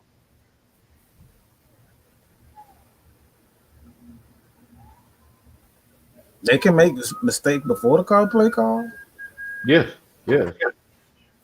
For example, I don't know how you can make a mistake before. That's usually if a mistake is before the play call. That's usually because of the. Yeah, so if a mistake is made before the play is called, that's the coach's fault. If it's a 3rd and 2 and there are 9 people in the box and you try to run it anyway, that's the coach's fault. If there's a play where it's a 1st and 10 and there are 2 people open and you throw it into double coverage, that's the player's fault. That's why I said that everything has to come together for the team to be successful. Everybody has to do their job. But like I said, you gotta actually have to cause like I said, you got a lot of people agreeing with you, Lo. Like I said, I think it's the fact that you said about Matt Ryan. He playing like shit. Of course they gonna agree. Of course they gonna agree. He playing like shit. But God damn it, Mike! I'm trying to make a point here. Hey! Oh no! This is what we do. We hit the hard. It's cool to say when they throw 3 interceptions to say, okay, yes, Matt played like trash. Yes, it looks like majority of his fault. But we still don't know if Matt Ryan in the back has been saying, guess what, man, Dirk, I don't really like these damn plays. And I'm talking to, I'm sitting up here saying to Raheem, like, bro, like, what are you doing? I don't like these plays. We don't know a lot of these things. You know what I'm saying? Like, there's so many variables that goes to this. And like I said, we can go in this all day. But my thing is like, if you're not putting up those, you're making mistakes. Who fault is it really? Who are the fans are going to go to and say, guess what, man? I doubt they're going to say it's the offensive coordinator's fault. Yeah. I doubt they're going to say it's the head coach's fault. The player is going to get the other heat. Yeah. And, this is something that we're going to be talking about all week long. They're going to be talking about on Heavy Hitters Tuesday night, 8 o'clock. Me and my homeboy, Terry Artist 404, we're going to be talking about on Wednesday, 8 o'clock, ATL Sports Zone. Y'all make sure that y'all check that out because, look, this is going to be a hot button topic all week, man. I know I'm going to be talking about it on my show, on my channel, Big Low Country Sports. Y'all make sure y'all do a Country Boy a favor and subscribe. I appreciate it much. Thank y'all so much. But, look, man, I definitely – it's one of those things where it's all about circumstances, bro. It's all about circumstances. Yeah. They were telling everybody, too, like I said, we can agree to disagree, but at the same time, like I said, it's about having those different viewpoints that you can come to an agreement. So, yeah. They said this ain't Ricky Lake where you about to see somebody throw a chair around here. This ain't. Yeah. No, I was going to throw a chair. I'm gonna throw that bitch right up there. You're gonna throw the TV, Mike. What are we doing? Play action pass. We just ran the ball down there, throw 3-4 steps in a row. We play action play. What are we doing? But my question is about that last play action pass that I saw was somebody got their wires crossed because it looked like Todd Gurley ran the wrong way. Mm-hmm. He did run the wrong way, and that's the stuff that I'm talking about. It's like these are the things that and that's like for me, that's why I have a major issue, which is like if you're having those issues. I don't know what play it was. It may have been a play with Calvin Ridley, and this is one of the reasons why I say Calvin Ridley isn't ready to take that step. Like. These are the small, intricate details of football that you got to understand. He didn't even try to make a play on that ball. He didn't try. Yeah, Matt Ryan threw the ball, but that's something as a football player, you got to understand that. Yeah. You got to understand those types of things. I definitely see what you're saying. Intricate details. He was probably just as surprised as we were that Matt threw it to him. Right. That could have been. But that still don't stop a lot of players. Yeah. That shouldn't stop you as a player. Oh yeah. I mean, I definitely agree with you, man. As a coach, like you play to the whistle. Even if it don't look like you're gonna get it, you better try to do something. keep the other person from getting it. You know what I'm saying? Go from wide receiver to defensive back. Like, definitely. There are a lot of people who played into that particular interception. Definitely. But a lot of people talk about how they think Calvin really ain't ready, because he dropped that wide open pass. Like we often forget that, our boy Julio, he was kind of, fingers were kind of slippery at the beginning of his career too. He dropped a few passes at the beginning of his career. That's just kind of something that comes with time sometimes. I mean, I don't know. I don't think a lot of people are saying that about the drop passes. I think it's more so his mental aspect of the game, like things like that. You know what I'm saying? It's like I've seen him and Matt Ryan are just not on page as far as it's like even this game. He had a terrific game, but again, those are the little small details in football that are the difference between wins or losses. Yeah. And you as a superstar, I mean that it may not be it may not be all your fault. You know what I'm saying? It may not be right. You know what I'm saying? To place all the blame on you. But you as a player, you have to at the very least understand what your assignment. And I've seen him several times. Matt Ryan, after a play, I've seen him coaching Calvin Ridley up. And these are the things that I'm talking about, not just one particular act. Like this has been going on all year. So I don't think we'll really truly know if he's ready until we get Julio. And based on what we've seen just this year,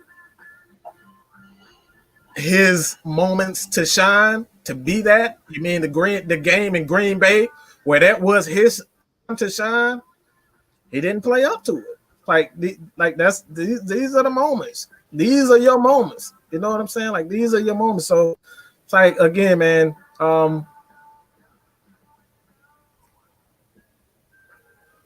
Sometimes players shouldn't. Sometimes you only get one time to be that top guy. You know what I'm saying? Sometimes you only get that one time to be that top guy, and really, if he really wants to be that guy, man, I think now is the time. Yeah. Especially the last 3-4 games. If he really wants to be that, and really, not only like I said, this like Rich McKay job be up also. General manager, head coach. It's like I don't think anybody's safe right now. We talking about Matt Ryan and Julio Jones. Like off the blank, look, it all comes down to him. He could very much say, "Guess what, man? I'm just gonna start over. All right, I'm just gonna start over. Forget all of this mess. I'm gonna start over. This is your time to shine, and you can't miss those. You can't miss those chances. And that's what I'm saying, man."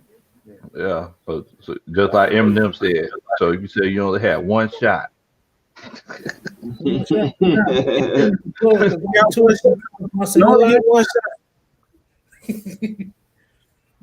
only get one shot.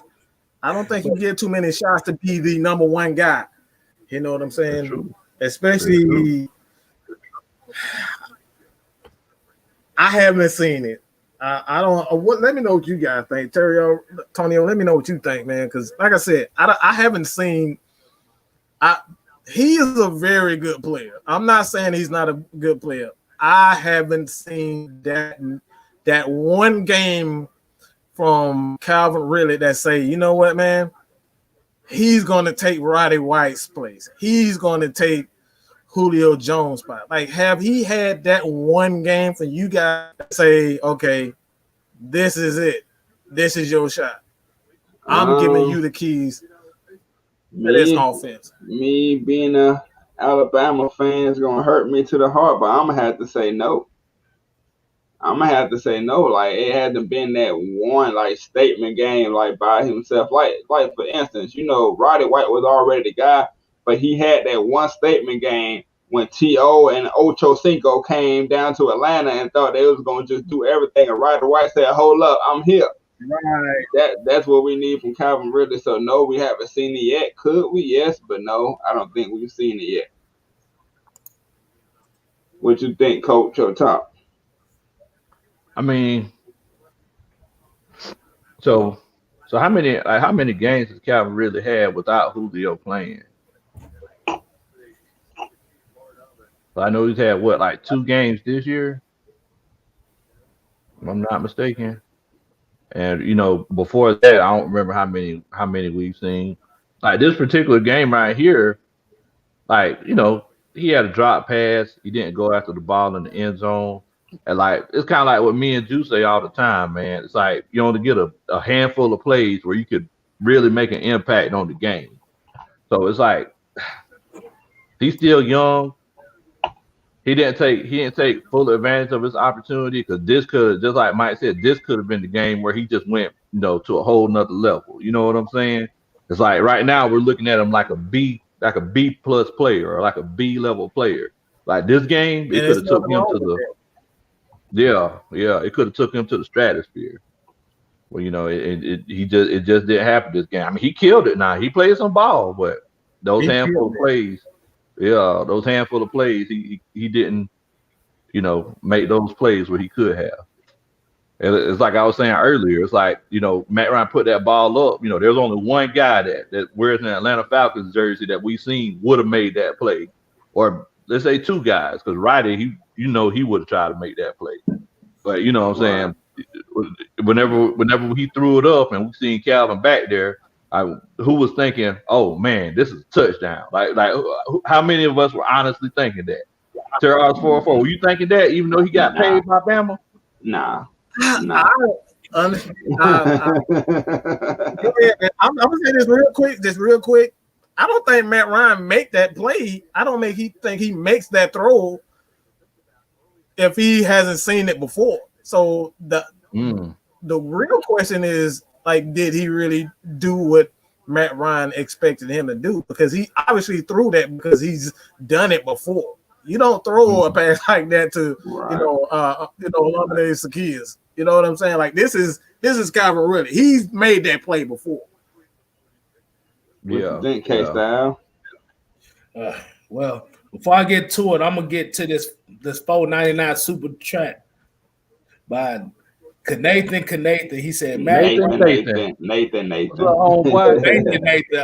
Hey, I'm about to say we don't. Hey, silent letter. We ain't use that after school. So, right. Basically, Matt Ryan coaching really on the sideline is one thing. Someone needs to get on Matt Ryan. Stop throwing to the inside shoulder. Yep. Yeah. But y'all asked me what I think about Calvin Ridley. Yeah. Mm-hmm. Have you seen him have that game where like I'm number one? See, my thing with Calvin Ridley is, Calvin Ridley has his advantages because most of his catches are outside the numbers and the sideline. See, he's not a number one yet, but until he's able to consistently make those plays inside the numbers and the hashes, that's when he can ascend to that number one spot. Because if you look, like you may say, yeah, he's small, 6'1", 190. But let's say you got guys that are about that size that can make those plays, but they can't make the ones on the outside. Like I said, that's still going to come with experience because you have to remember, Calvin really hasn't played a full season yet. Right. No, he hasn't. He hasn't played a full season yet. I think this is the most games he's played in one season so far. Am I right? I need somebody to fact check that for me. Yeah, I think so. Okay. Yeah, that's right. Yeah. But like I said, he has time to get there because remember, when you was talking about Riley White, remember when Riley White was here, everybody ready to throw his ass out of Atlanta after year 2. Mm-hmm. So, and like I said, it just comes with time. Like I said, there's one quirk that Calvin really has that kind of irks me a lot is when he catches them slants and then he's trying to make the home run play instead of just. Oh my God! Got to stop that because he left quite a few yards on the field today with doing that, and I've seen plenty of games where he did it. Now, as far as him having that breakout game, now I haven't seen it to where it's just basically, I'm Calvin Ridley, hear me roar, fuck all you motherfuckers, I'm here. I haven't seen one of them games yet. But yeah, can he be a number one? Yeah, I could see it. But he has to be consistent, not only outside the numbers, but inside the numbers as well. Like that's the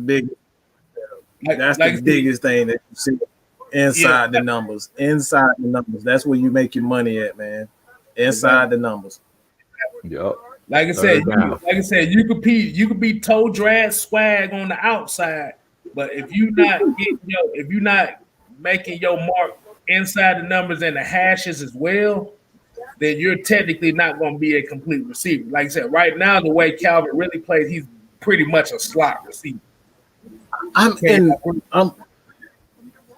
me add just a little bit to this argument, because I know a lot of people just really, because we really don't like to get on the stars. You know what I'm saying? Like, we don't like to get on the stars, and this is like even head coaches, you know, and offensive coordinators and whatnot. I think there's a huge. This is the question that I have for you guys. It comes down to this.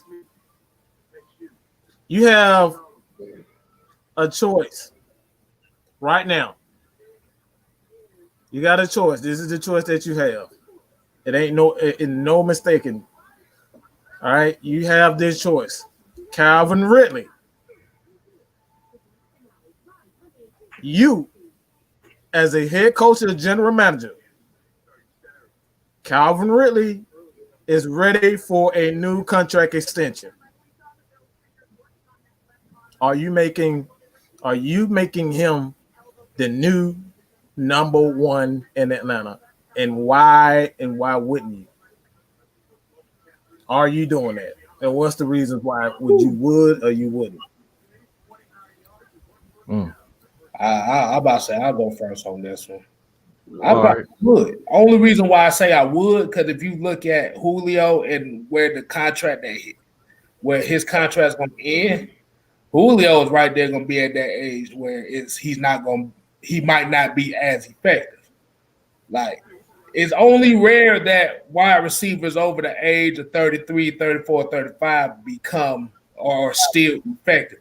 Because even if we look at Larry Fitzgerald out in Arizona, like I said, he's basically a glorified slot receiver now. He is a chain mover now. Yeah.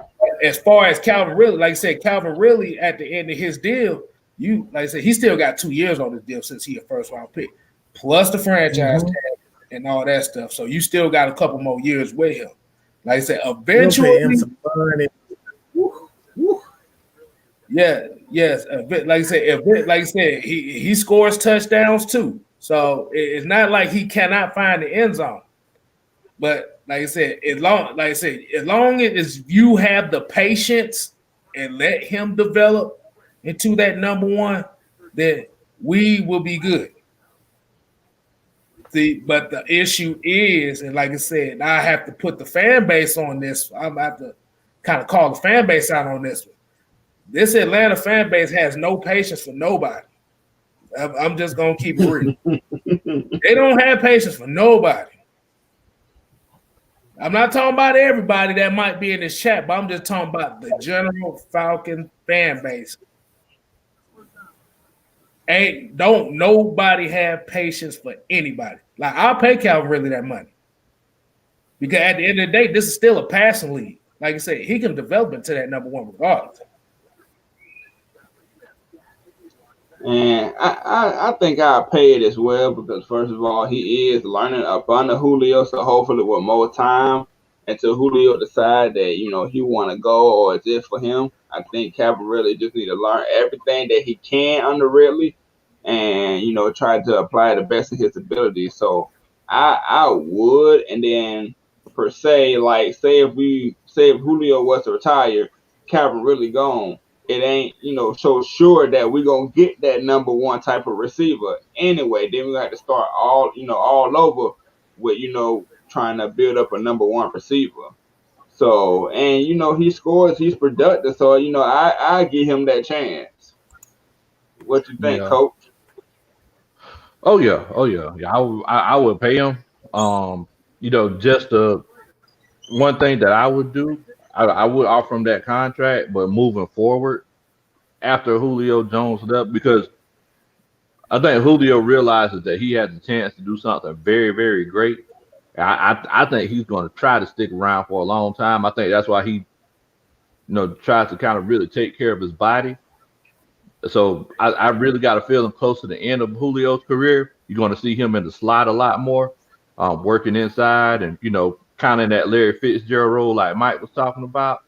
But if I paid Calvin Ridley, because we know, Julio's going to be leaving pretty soon, I would draft another wide receiver in the first 2 rounds.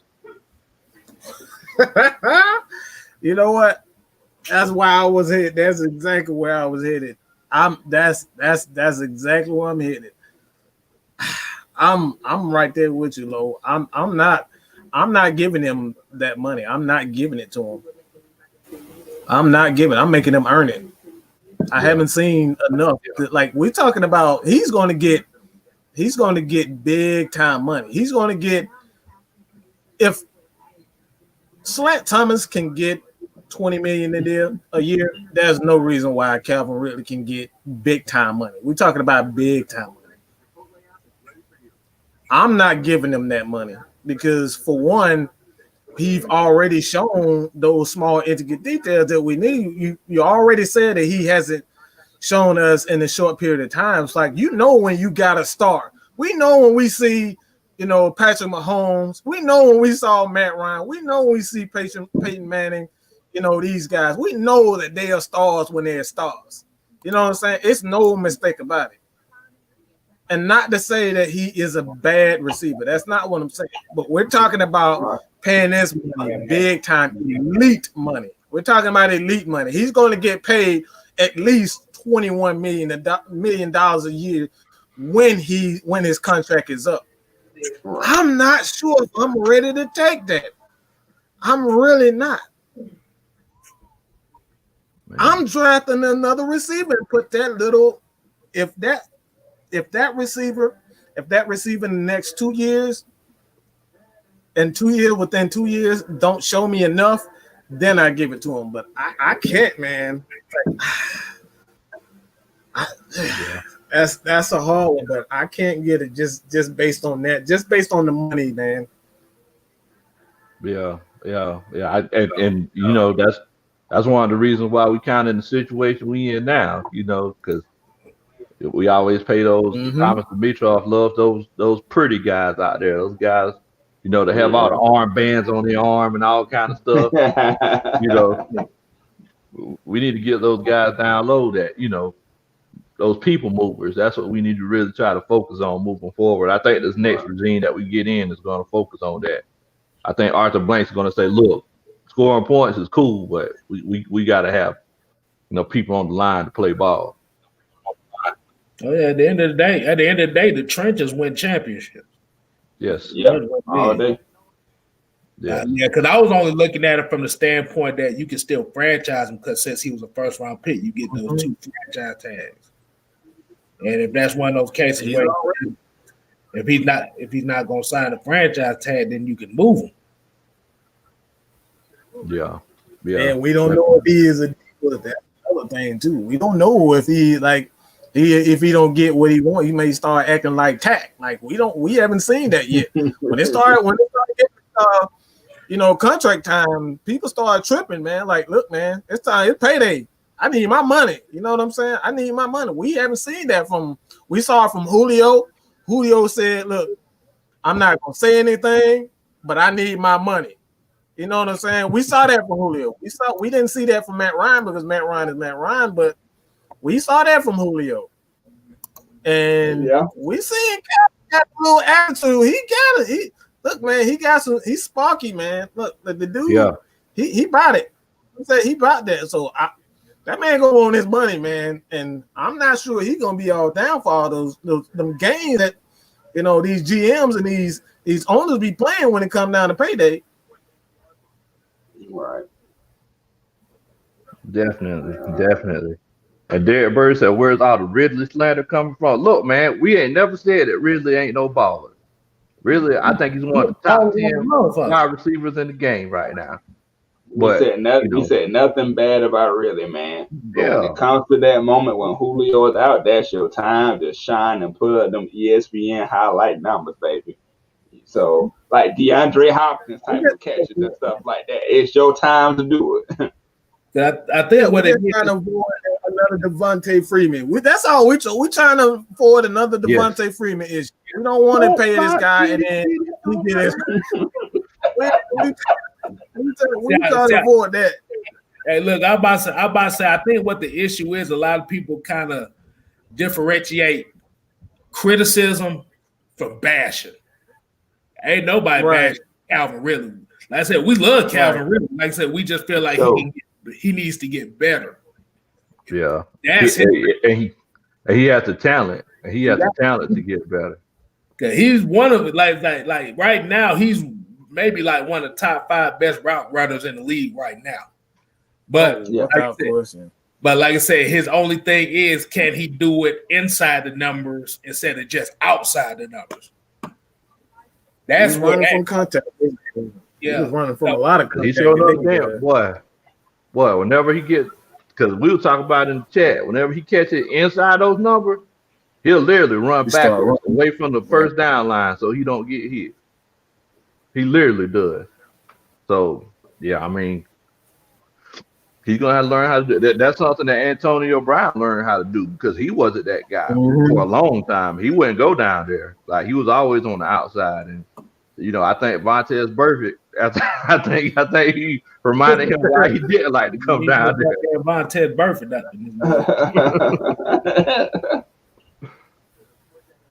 Well, yeah. Hey, I'm about to say, I want to also kind of pull up something right quick so I can show them these numbers right quick. Let me see. Just let me know if I'm doing this thing right here. Okay, so this is Matt Ryan. Okay, remember I said overthecap.com. Okay, I'll let y'all see the website. So if we look at Matt Ryan, then this is all his money right here. Now, you cut him. Okay, so next year will be the 2021 season, right? Yeah. Hey, can y'all see this?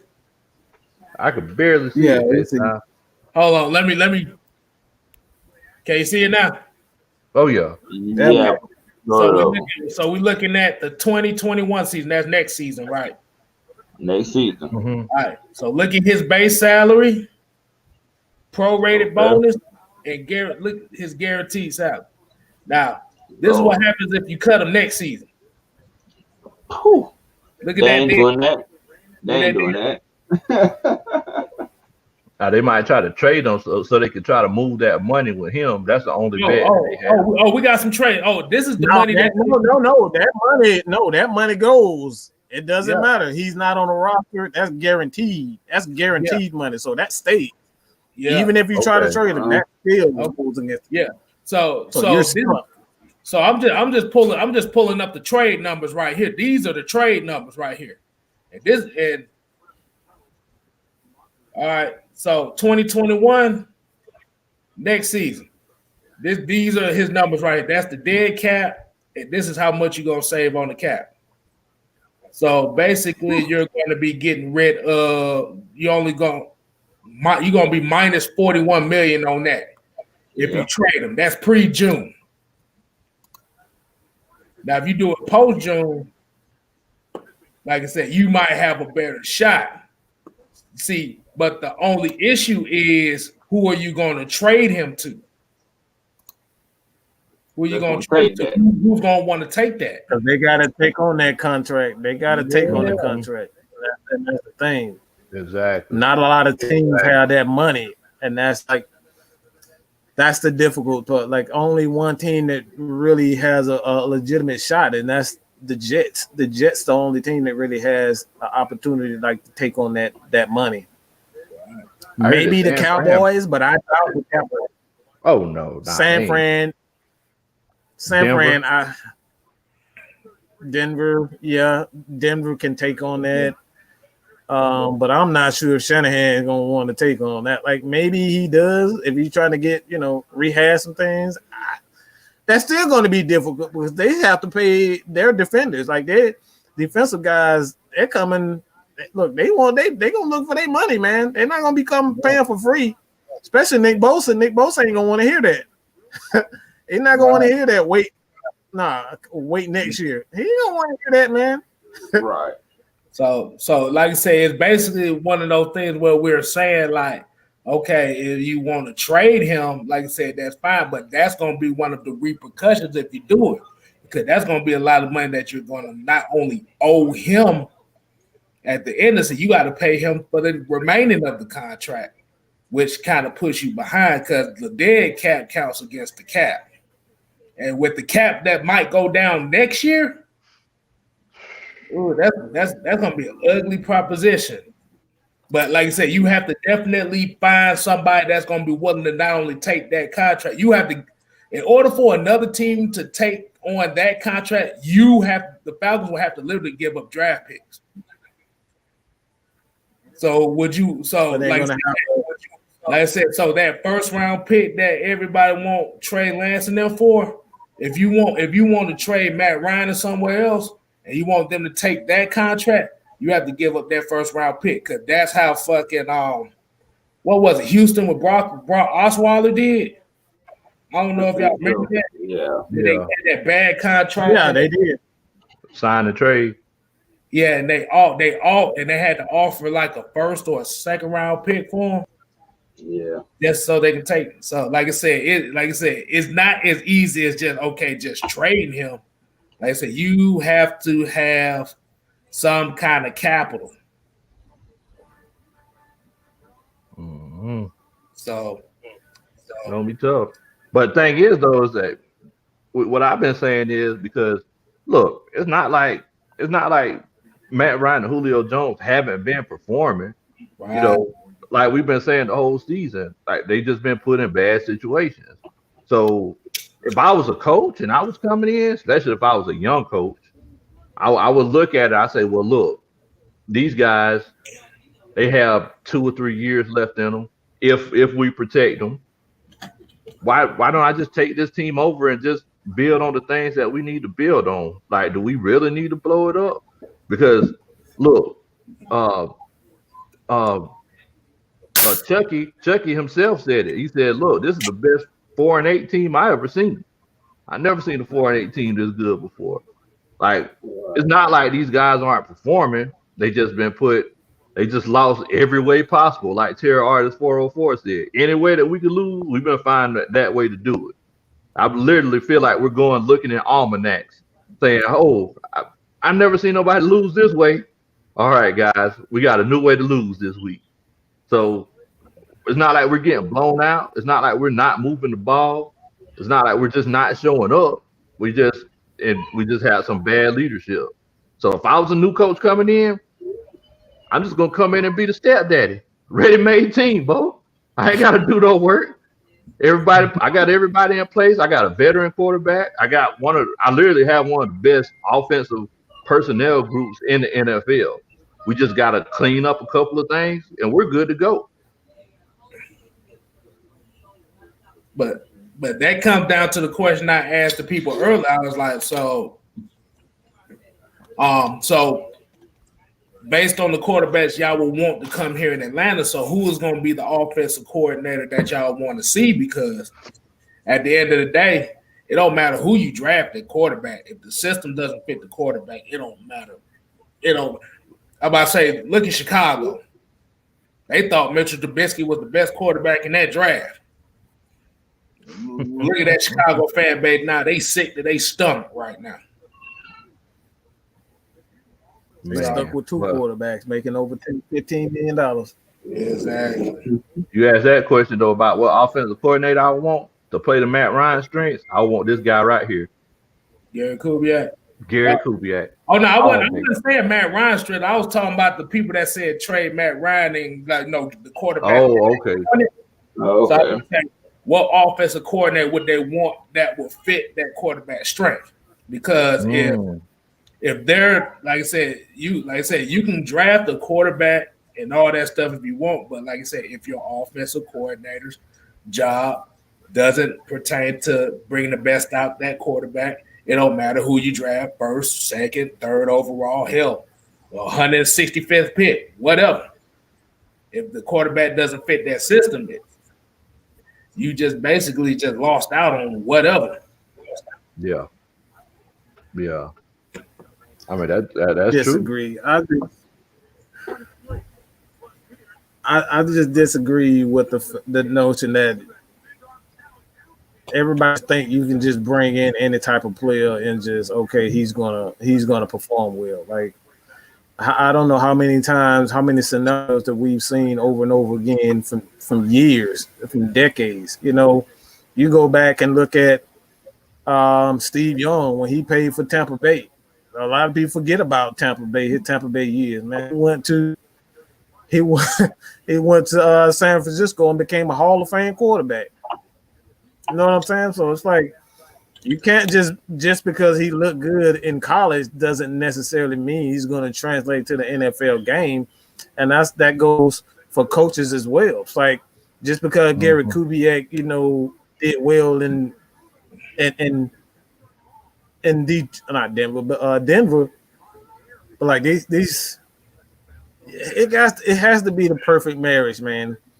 It has to be the perfect marriage, and to be honest, I think that perfect marriage begins with the head coach, the head coach and the general manager.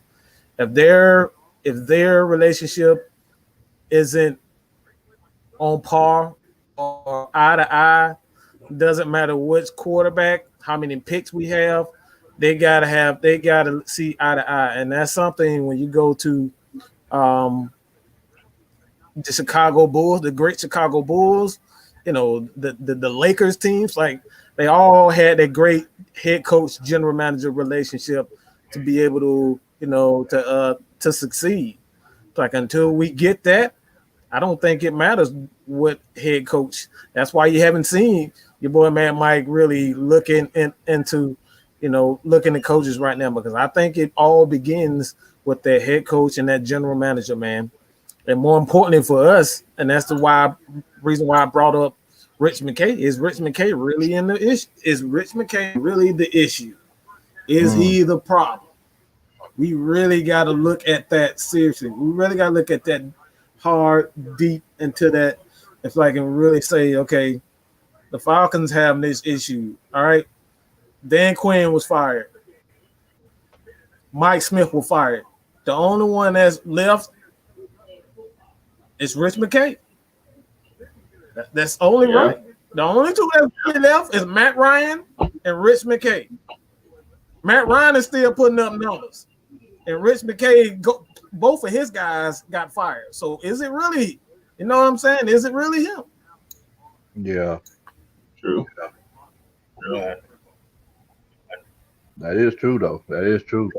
Now, I tell you what, I got a question for y'all, though, because y'all were talking about bringing somebody in, and we were talking about that whole aspect of coaches and quarterbacks and, having that perfect marriage. So Mario Robbins, he was saying that if we had a dual threat quarterback, it would change our team. Now, y'all tell me how y'all feel about that. Y'all tell me how y'all feel about dual threat quarterbacks and if that's a direction we should go, because a lot of people calling for it. Can I go real fast? It's gonna be real fast. Just real fast. I ain't got a lot, maybe 5 words. Okay, maybe 5 words. Go ahead. That's it. That's all I got to say. I mean, man. Quarterback. Not all do it threat quarterback. Quarterback is overrated, man. That's overrated. Dual threat quarterbacks are overrated. That's all I got to say about that. It's completely overrated. I agree with that, Mike. I agree with it. I mean, it ain't only dual threat quarterbacks winning championships and stuff like that. So you ain't got to be dual threat to get a ring, man. So no. What do you think, K-Style? Like I said, it just comes back to what we keep saying. It's all on system. Like I said, you can have a dual threat quarterback. There's a lot of dual threat quarterbacks in the NFL now. Every last one of them ain't winning a Super Bowl.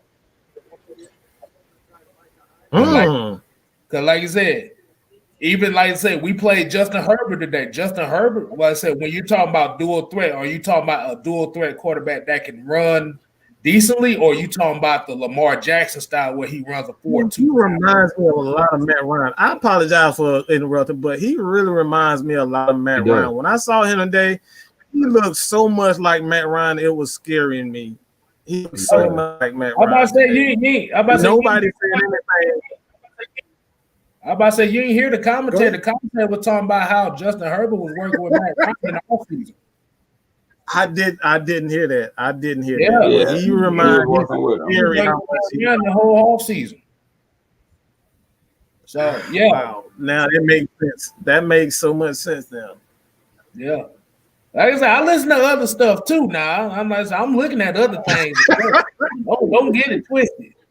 But like I said, when you talk about like going back to the question, when you talk about a dual threat quarterback, are we talking about a quarterback that can move, that it has escapability, or are we just talking about a straight 4.3 40, 4.29 40 quarterback that can run blazing speed? Because at the end of the day, it don't matter if you can run fast or not. If you can't hit all 9 routes completely, consistently, and on time, you're not going to be successful in this league no matter what. Because if we look at it right now, if you're just going off a straight mobile quarterback, let's see. You got Joe Burrow that just got hurt because he can run. Herbert, we just played, he can run. Lamar Jackson, he's not playing well right now. Josh Allen is playing pretty well right now. Let me see, that's one. Russell Wilson. You're talking about the little bum in Chicago. The bum in Chicago. That bum in Chicago. He's a dual threat quarterback too, but he ain't playing well. So right now, we only see one that's playing well right now with Josh Allen. Russell chooses not to run because, like I said, it's not conducive to his. He's trying to prolong his career. Right. Kyler's kind of come back to earth a little bit. Kyler ain't playing well right now because everybody done figured him out. Like I said, you have to win within the pocket. Like I said, you can run all day, but if you don't win within the pocket, like I said, that's where most of your protection is going to be at. Like I said, you might get blasted in the pocket sometimes, but you're going to get hurt more outside the pocket than you do inside. Yeah. I'm about to say a mobile quarterback is good. It looks good on paper. It looks good for tickets. But if that mobile quarterback cannot hit those 9 routes accurately and on time, like I said, you're basically playing with a guy that can run and stare down receivers, and you're not going to win championships with that. Yeah. Let me ask this question. Has anybody heard of Sammy Ball? Just do a quick Google on who Sammy Ball is, okay? Everybody just do a quick Google about Sammy Ball. All right. I just want to know if anybody knows who that guy is. So the idea is that like mobile quarterbacks run the league. It's like mobile quarterbacks has always been a part of the game. That has never changed. Like having that ability to run that quarterback is just an extension of who you are as a player. You know what I'm saying? So like it still comes down to, can you throw the ball? And Sammy Ball was one. You know, he was a great quarterback first, dual threats. We're talking about he can run the ball well, and he can throw the ball. So like this is Steve Young. You look at Steve Young. Steve Young was a runner second, but he was a thrower first. So it's like I don't understand why. It's like even with Patrick Mahomes, he is a quarterback first. He's a quarterback first. So it's like the idea that, dual threat. No, it comes down to one thing, and this is what your boy K-Style just said. Can you make those throws? It's really that simple. Yeah. Because you got a lot of mobile quarterbacks that can't hit them routes, bro. And like I said, if the only thing you can really hit is a go route and maybe a slant route, and you can't hit the other 7, oh boy, that's not a good look. You're gonna get your ass killed. Keenan Harris said that this is a new era. Pure pocket QBs are not in. I guess that's why I kind of disagree in a this way. man 43. This man 43 years old. I can run faster than him. That dude 43 years old.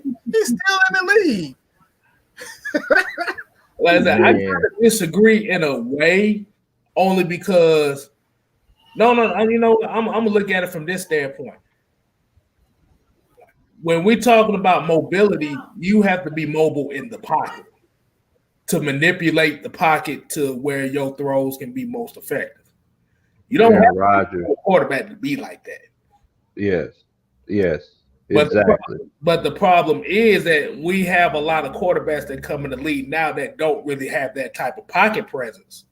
So that's why it doesn't look like the pocket quarterback doesn't work no more. Thank you, Nick Turner. Thank you so much, Nick Turner. Yeah. Yeah, I mean, look, guys. If we look back at past history, if we look at the Cam Newtons, the RG3s that were just dominating the league, the Colin Kaepernicks, even the Lamar Jacksons, over all these years, all these guys, they came out on fire, and everybody thought that they were going to be the new dominant quarterback, the new hybrid quarterback. RG3 got hurt multiple times. Cam Newton had an MVP season, did really well, got hurt. Colin Kaepernick fell back down to earth like an asteroid. You forgot to name their favorite person in here, Mike Vick. what did he have to do besides be entertainment? Hey. I mean, there go your proof right there. We had one. Yeah. We had the original. Randall Cunningham. Randall Cunningham, they figured him out, and he had to take a break from football and come back. Exactly. And he changed his game up. Yeah. He changed his game up completely. They figured him out. So it's like, they found out Michael Vick really couldn't throw all 9 routes. He could throw that bomb downfield. But what messed Michael Vick up was he tried to throw the out routes and the swing routes so damn hard, like all the high percentage throws he couldn't really hit like that. But you have to remember when he played in Atlanta, like I said, on average he was hitting like 52% of his throws. Yep.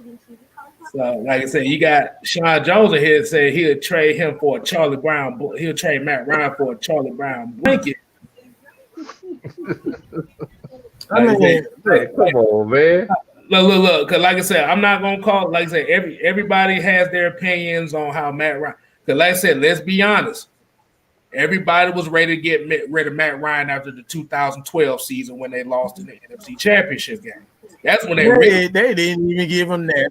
As soon as they said Matt Ryan on the podium, they was ready to get him because, like, look, it wasn't Michael Vick, so they wouldn't even give the guy a chance. Basically, anybody that was gonna come after Michael Vick, rather it have been a Cam Newton or Matt Ryan, Joe Flacco, or any quarterback that came after Michael Vick, they'd have got booed right off the damn stage. Let's just like I say, it's not the Matt Ryan protection. Like I said, that you have a lot of people here talking about we're protecting Matt Ryan. No, we're not protecting Matt Ryan. Matt Ryan has games where he's played terrible. Yeah. But like I said, every quarterback has terrible games. It don't matter who. Like I said, like hold on, I'm gonna highlight this. I'm gonna highlight this guy. Oh, so I asked Red Money 41. Like I said, name a quarterback that's never had a terrible game. And then, like I said, just come back, just comment that, and we'll figure that out. Like I said, if you can name me one quarterback that's never had a terrible game in his whole career, then like I said, we'll stop talking about it. But I'll stop performing. I will stop. You will never see me on YouTube ever again if you can name one quarterback that has never had. We're talking about never had a terrible performance. Yeah. I'm just saying, bro. Yeah, like quarterbacks have bad games. Because we're talking about quarterbacks, like I said, we can say, like I said, when they look at quarterbacks, they're looking at Tom Brady, Drew Brees, Ben Roethlisberger, Aaron Rodgers. Like I said, what is the consistent constant of those four teams? They've been in the same system for 10 plus years. Exactly. So it's not so much as calling Matt Ryan because we like him. Like I said, we understand that he could play better. But like I said, you got to come up with a solution. Like I said, if your offensive coordinator, if the system is not consistent with the quarterback that y'all want, like I said, y'all can get Trevor Lawrence in here tomorrow.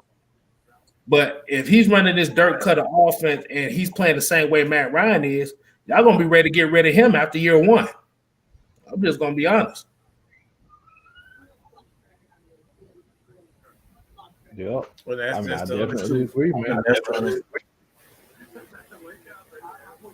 I definitely agree with you. I'll stop before somebody try to tell me to shut the hell up. So, hey man, they don't like the fact that we're just telling the truth about running quarterbacks. It is what it is, man. When it all comes down to it, you can run all you want to, but this ain't Georgia Tech and this ain't Paul Johnson offense, okay? This ain't Army Navy, okay? You gotta throw it down, all right? Don't remind me of that shit. Just case Styles of Georgia Tech, y'all. God damn it, man. I was trying to get rid of them damn 1925 damn offenses we was running for damn 10 years in a row. Like I'm just saying, man. I'm just saying. This is not that's not how it works. Okay, you gotta throw the ball. All right. Somebody said Terry Bradshaw never had a bad game. I kind of beg to differ on that. There was games where he threw interceptions out the ass. He said he threw like 4 interceptions. He said that himself. So like you can go back and see him. He said if he didn't have the Steel Curve defense, he wouldn't even won a Super Bowl. He wouldn't even been in the Hall of Fame. So he was almost not even the quarterback. Joe Gilliam was supposed to be the quarterback, but yeah, I digress. He wasn't even supposed to be the quarterback. Yeah, as I said, Terry Bradshaw had a lot of terrible games too. But at the end of the day, that Steelers team was complete. They had a running game and a defense that you were scared to face. Man. 4-9, guys. 4-9. 4-9. 4-9. Like I said, this regime just need, like I said before, this regime just need to get thrown in the garbage. That's all I gotta say. This is not. It does, but it all comes down to it, man. The coaches just they got to do a better job of being responsible for the lack. Like we've been saying the exact same stuff over and over again. You know, from the coaching staff, from the game plan. We've been seeing the same game plan since 2015, to be honest. Since 2015 on the defensive side of the ball, on the offensive side of the ball, we've been seeing the exact same stuff.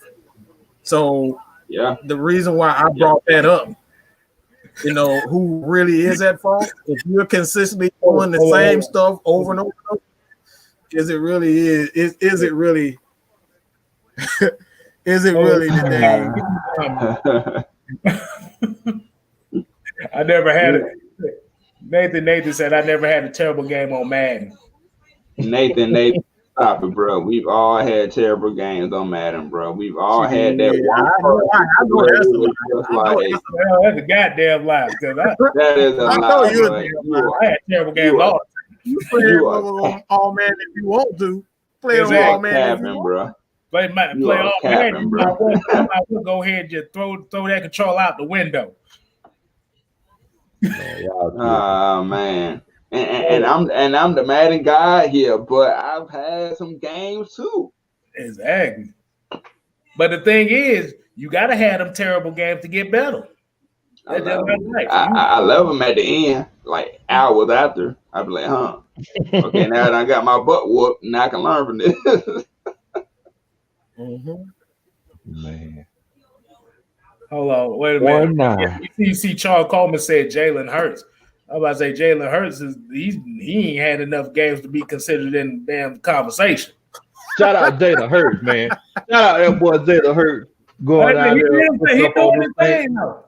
He halfway built by Bama. That's what I say. Man, look, y'all, look. Y'all might need to start calling Coach Big Love Country Quantum Leap or the Time Traveler, because I put a post on my channel predicting that Jalen Hurts and the Philadelphia Eagles were going to beat the Saints. So y'all make sure that y'all go check that out on my channel at Big Love Country Sport. But I predicted it. I called it from the jump, and it happened. So hey, look, I still love you. Hey, look, Peter Vincent told Nathan dude was playing on rookie. Thank you. He had been playing on rookie and on what is it? Arcade mode. There you go. You got different modes that you can play on different levels. So he had to be playing on rookie on arcade mode. He couldn't be on Madden and playing competitive. Okay, yeah. Keenan Harris said, I'm not saying get a mobile quarterback like Lamar Jackson, but I'm saying we need to find someone like Deshaun Watson. That's kind of technically the same guy. Trying to recreate. Why we always got to recreate quarterbacks like this possible? Have y'all not seen him lately? Right now, y'all seen him lately? Broke in today. It was a rough way. It was a rough go for him today. Hold on. I want you to read this kind. Rob Band said, I trade Matt Ryan for a Chick-fil-A sandwich on Sunday at the Dome. What the shit? I'm hungry as hell. I'll trade that motherfucker. All right. Yeah, you mean all right, Rob. Y'all crazy. Hey, yeah, like I said, y'all make sure y'all make these comments funny too, because goddamn, like I said, we want y'all to still be interactive in this thing. No matter what, like I said, everybody's opinion matters around here. You seen the beginning of the show where we disagreed on some things, but at the end, that's what we do. We agree to do, man, and we disagree. We family, man. Families disagree about stuff, and you know, you get a whole bunch of alpha males in the room. Y'all done been to the barbershop. Y'all been to the barbershop when Uncle Johnny saying that Michael Jordan the best basketball player of all time, and then you got the other old cat over there talking about Bill Russell is the best basketball player ever. They say, you know, Uncle Johnny stand up like, what? Who you saying that to? You know better than that, Johnny. Y'all always, I swear, everybody always want to label somebody great. Like, everybody a generational talent. Everybody's a great. Like, everybody gonna be great just because they're in college, playing well in college. Y'all want to label them Trevor Lawrence? He's already into the Hall of Fame already, according to y'all. We appreciate it, Keenan here. We appreciate that, man. It's all love at the end of the day. Appreciate it, bro. Bro, look, hold on. Mario, let me tell you something.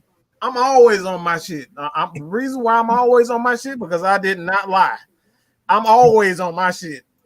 Dirt Cutter, if anybody can show me that during that game, all right, we're talking about the second half of the game where the running game was going well. This is specifically what I'm talking about.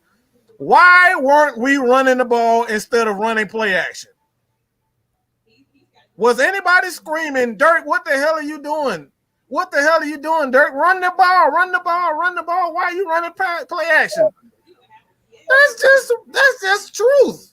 Sound like a broken record. Sound like a broken record on repeat. No, we're talking about, yeah, I hear that. Yeah, it's a broken record with them. You know what I'm saying? Every game we saying this, and that's when I'm upset. It wasn't necessarily, you know what I'm saying, what Lowe was saying.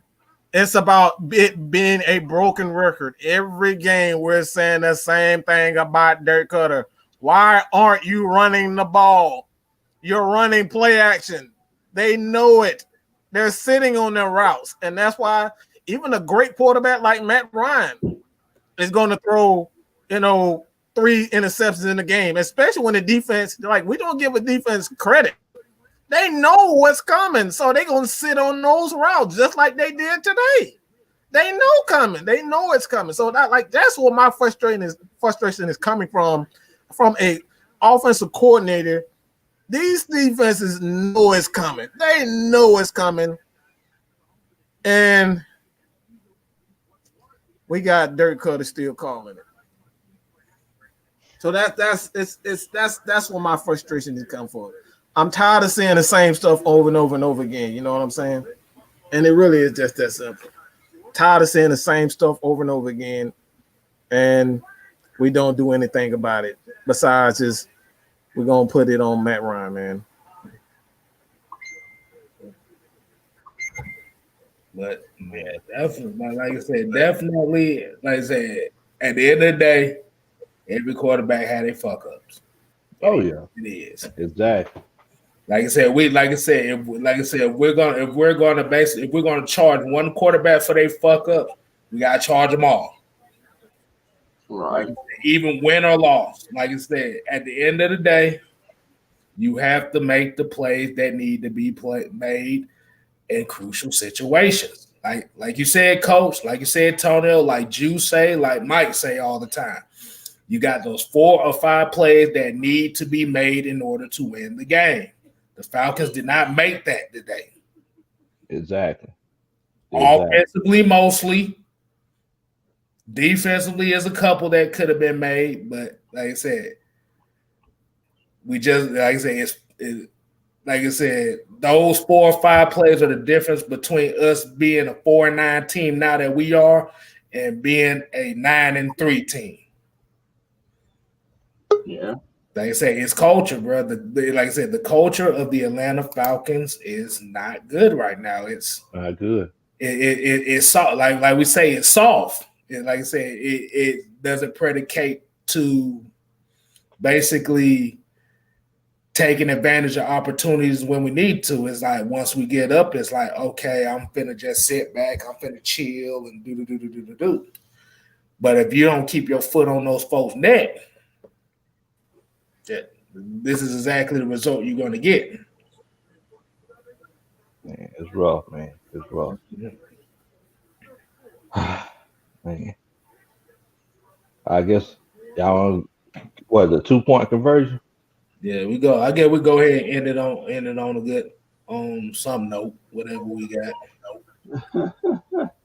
Yeah, 2-point conversion. Find the shootout, whatever the hell we won't call it. Damn it, we lost. So just look, man. I'm gonna say this: the nightmare is almost over, y'all.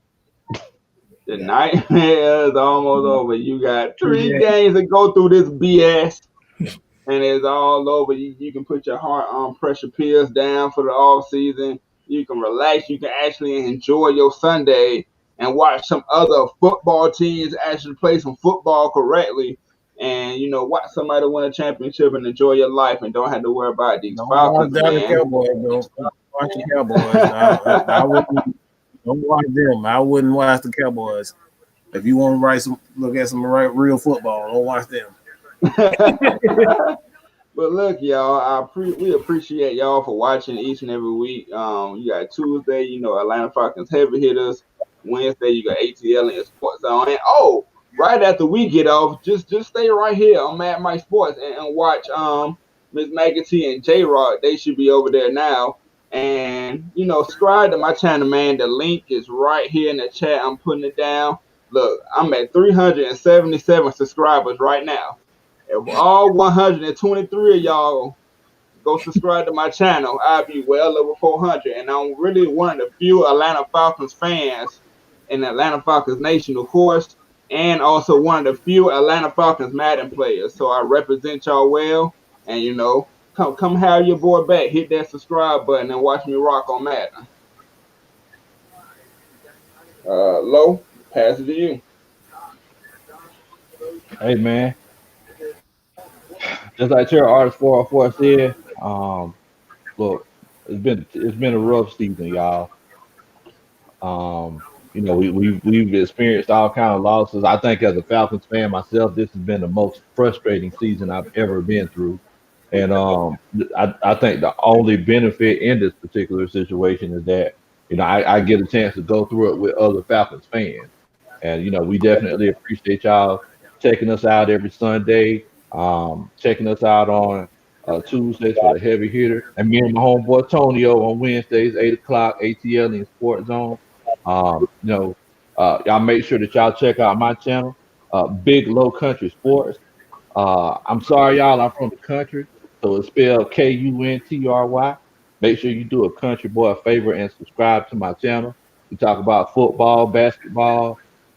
Look, if y'all want to, I'll talk about bowling with you because I do got a pretty good bowling handicap as well. So one of these days we'll get together and go roll that ball. One of these days. Hey, I'm ready. I'm ready to thump that. I'm down with it. I'm down.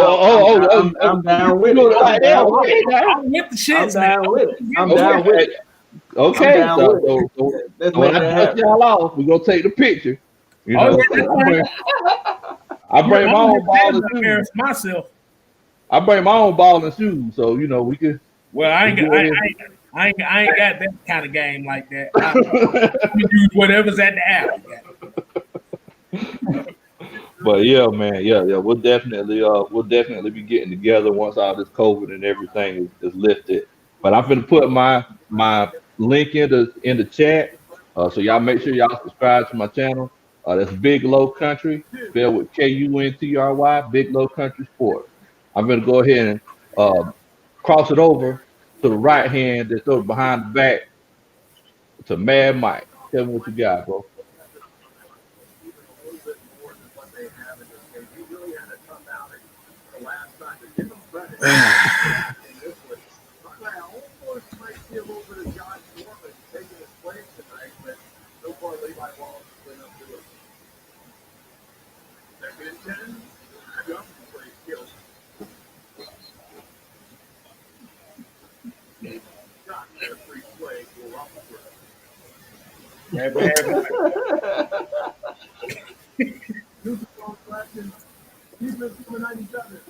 You got it.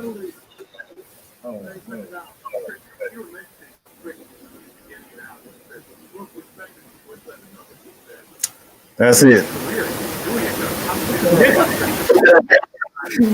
Glitch out on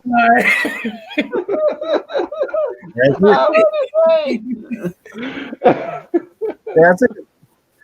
Hey, basically what he's saying is he's speechless. There ain't nothing more that can be said.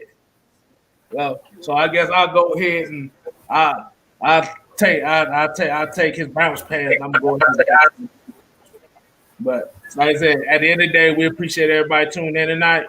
Like I said, you make sure you follow your boy Just K Styles, all platforms, wherever you find me at. Hey, like I said, be on the lookout. I might do something tomorrow. I know a lot of people in here showed some love from the last time, so I might do it again. Y'all don't show me no love, I might just not do it no more. But at the end of the day. Like I said, we just having fun doing this. Like I said, we lost today. It is what it is. We lost it in another way. This should be going on the Guinness Book of World Records for most ways to lose a football game. But at the end of the day, like I said, we still on here. We talking to y'all. We venting in this thing because this is therapy for all of us right now. I know it's therapy for me. I'll tell you that much. Do you see these cans? This game made me go through these in the last 15 minutes.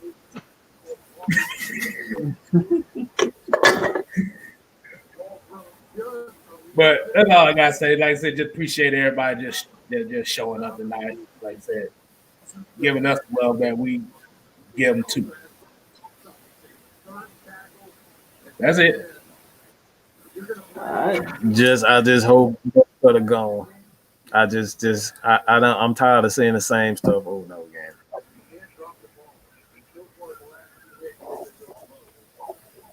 Oh yeah, that's right. Yeah, those 3 cans plus what's in here. So,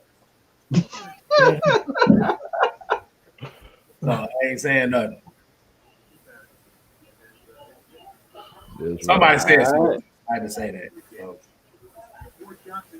It's rough. And we out. But we're gonna be here next week though. Y'all already know. We ain't stopping. Oh, ain't nothing stopping. Be here. Hey, all season we doing nothing but compilations of fuck ups and everything. So everything's going down. I appreciate you too, homie. Like I said, we got love for everybody. All right, people. We out here. Deuces. Oh yeah. Peace up. A-Town down, goddamn.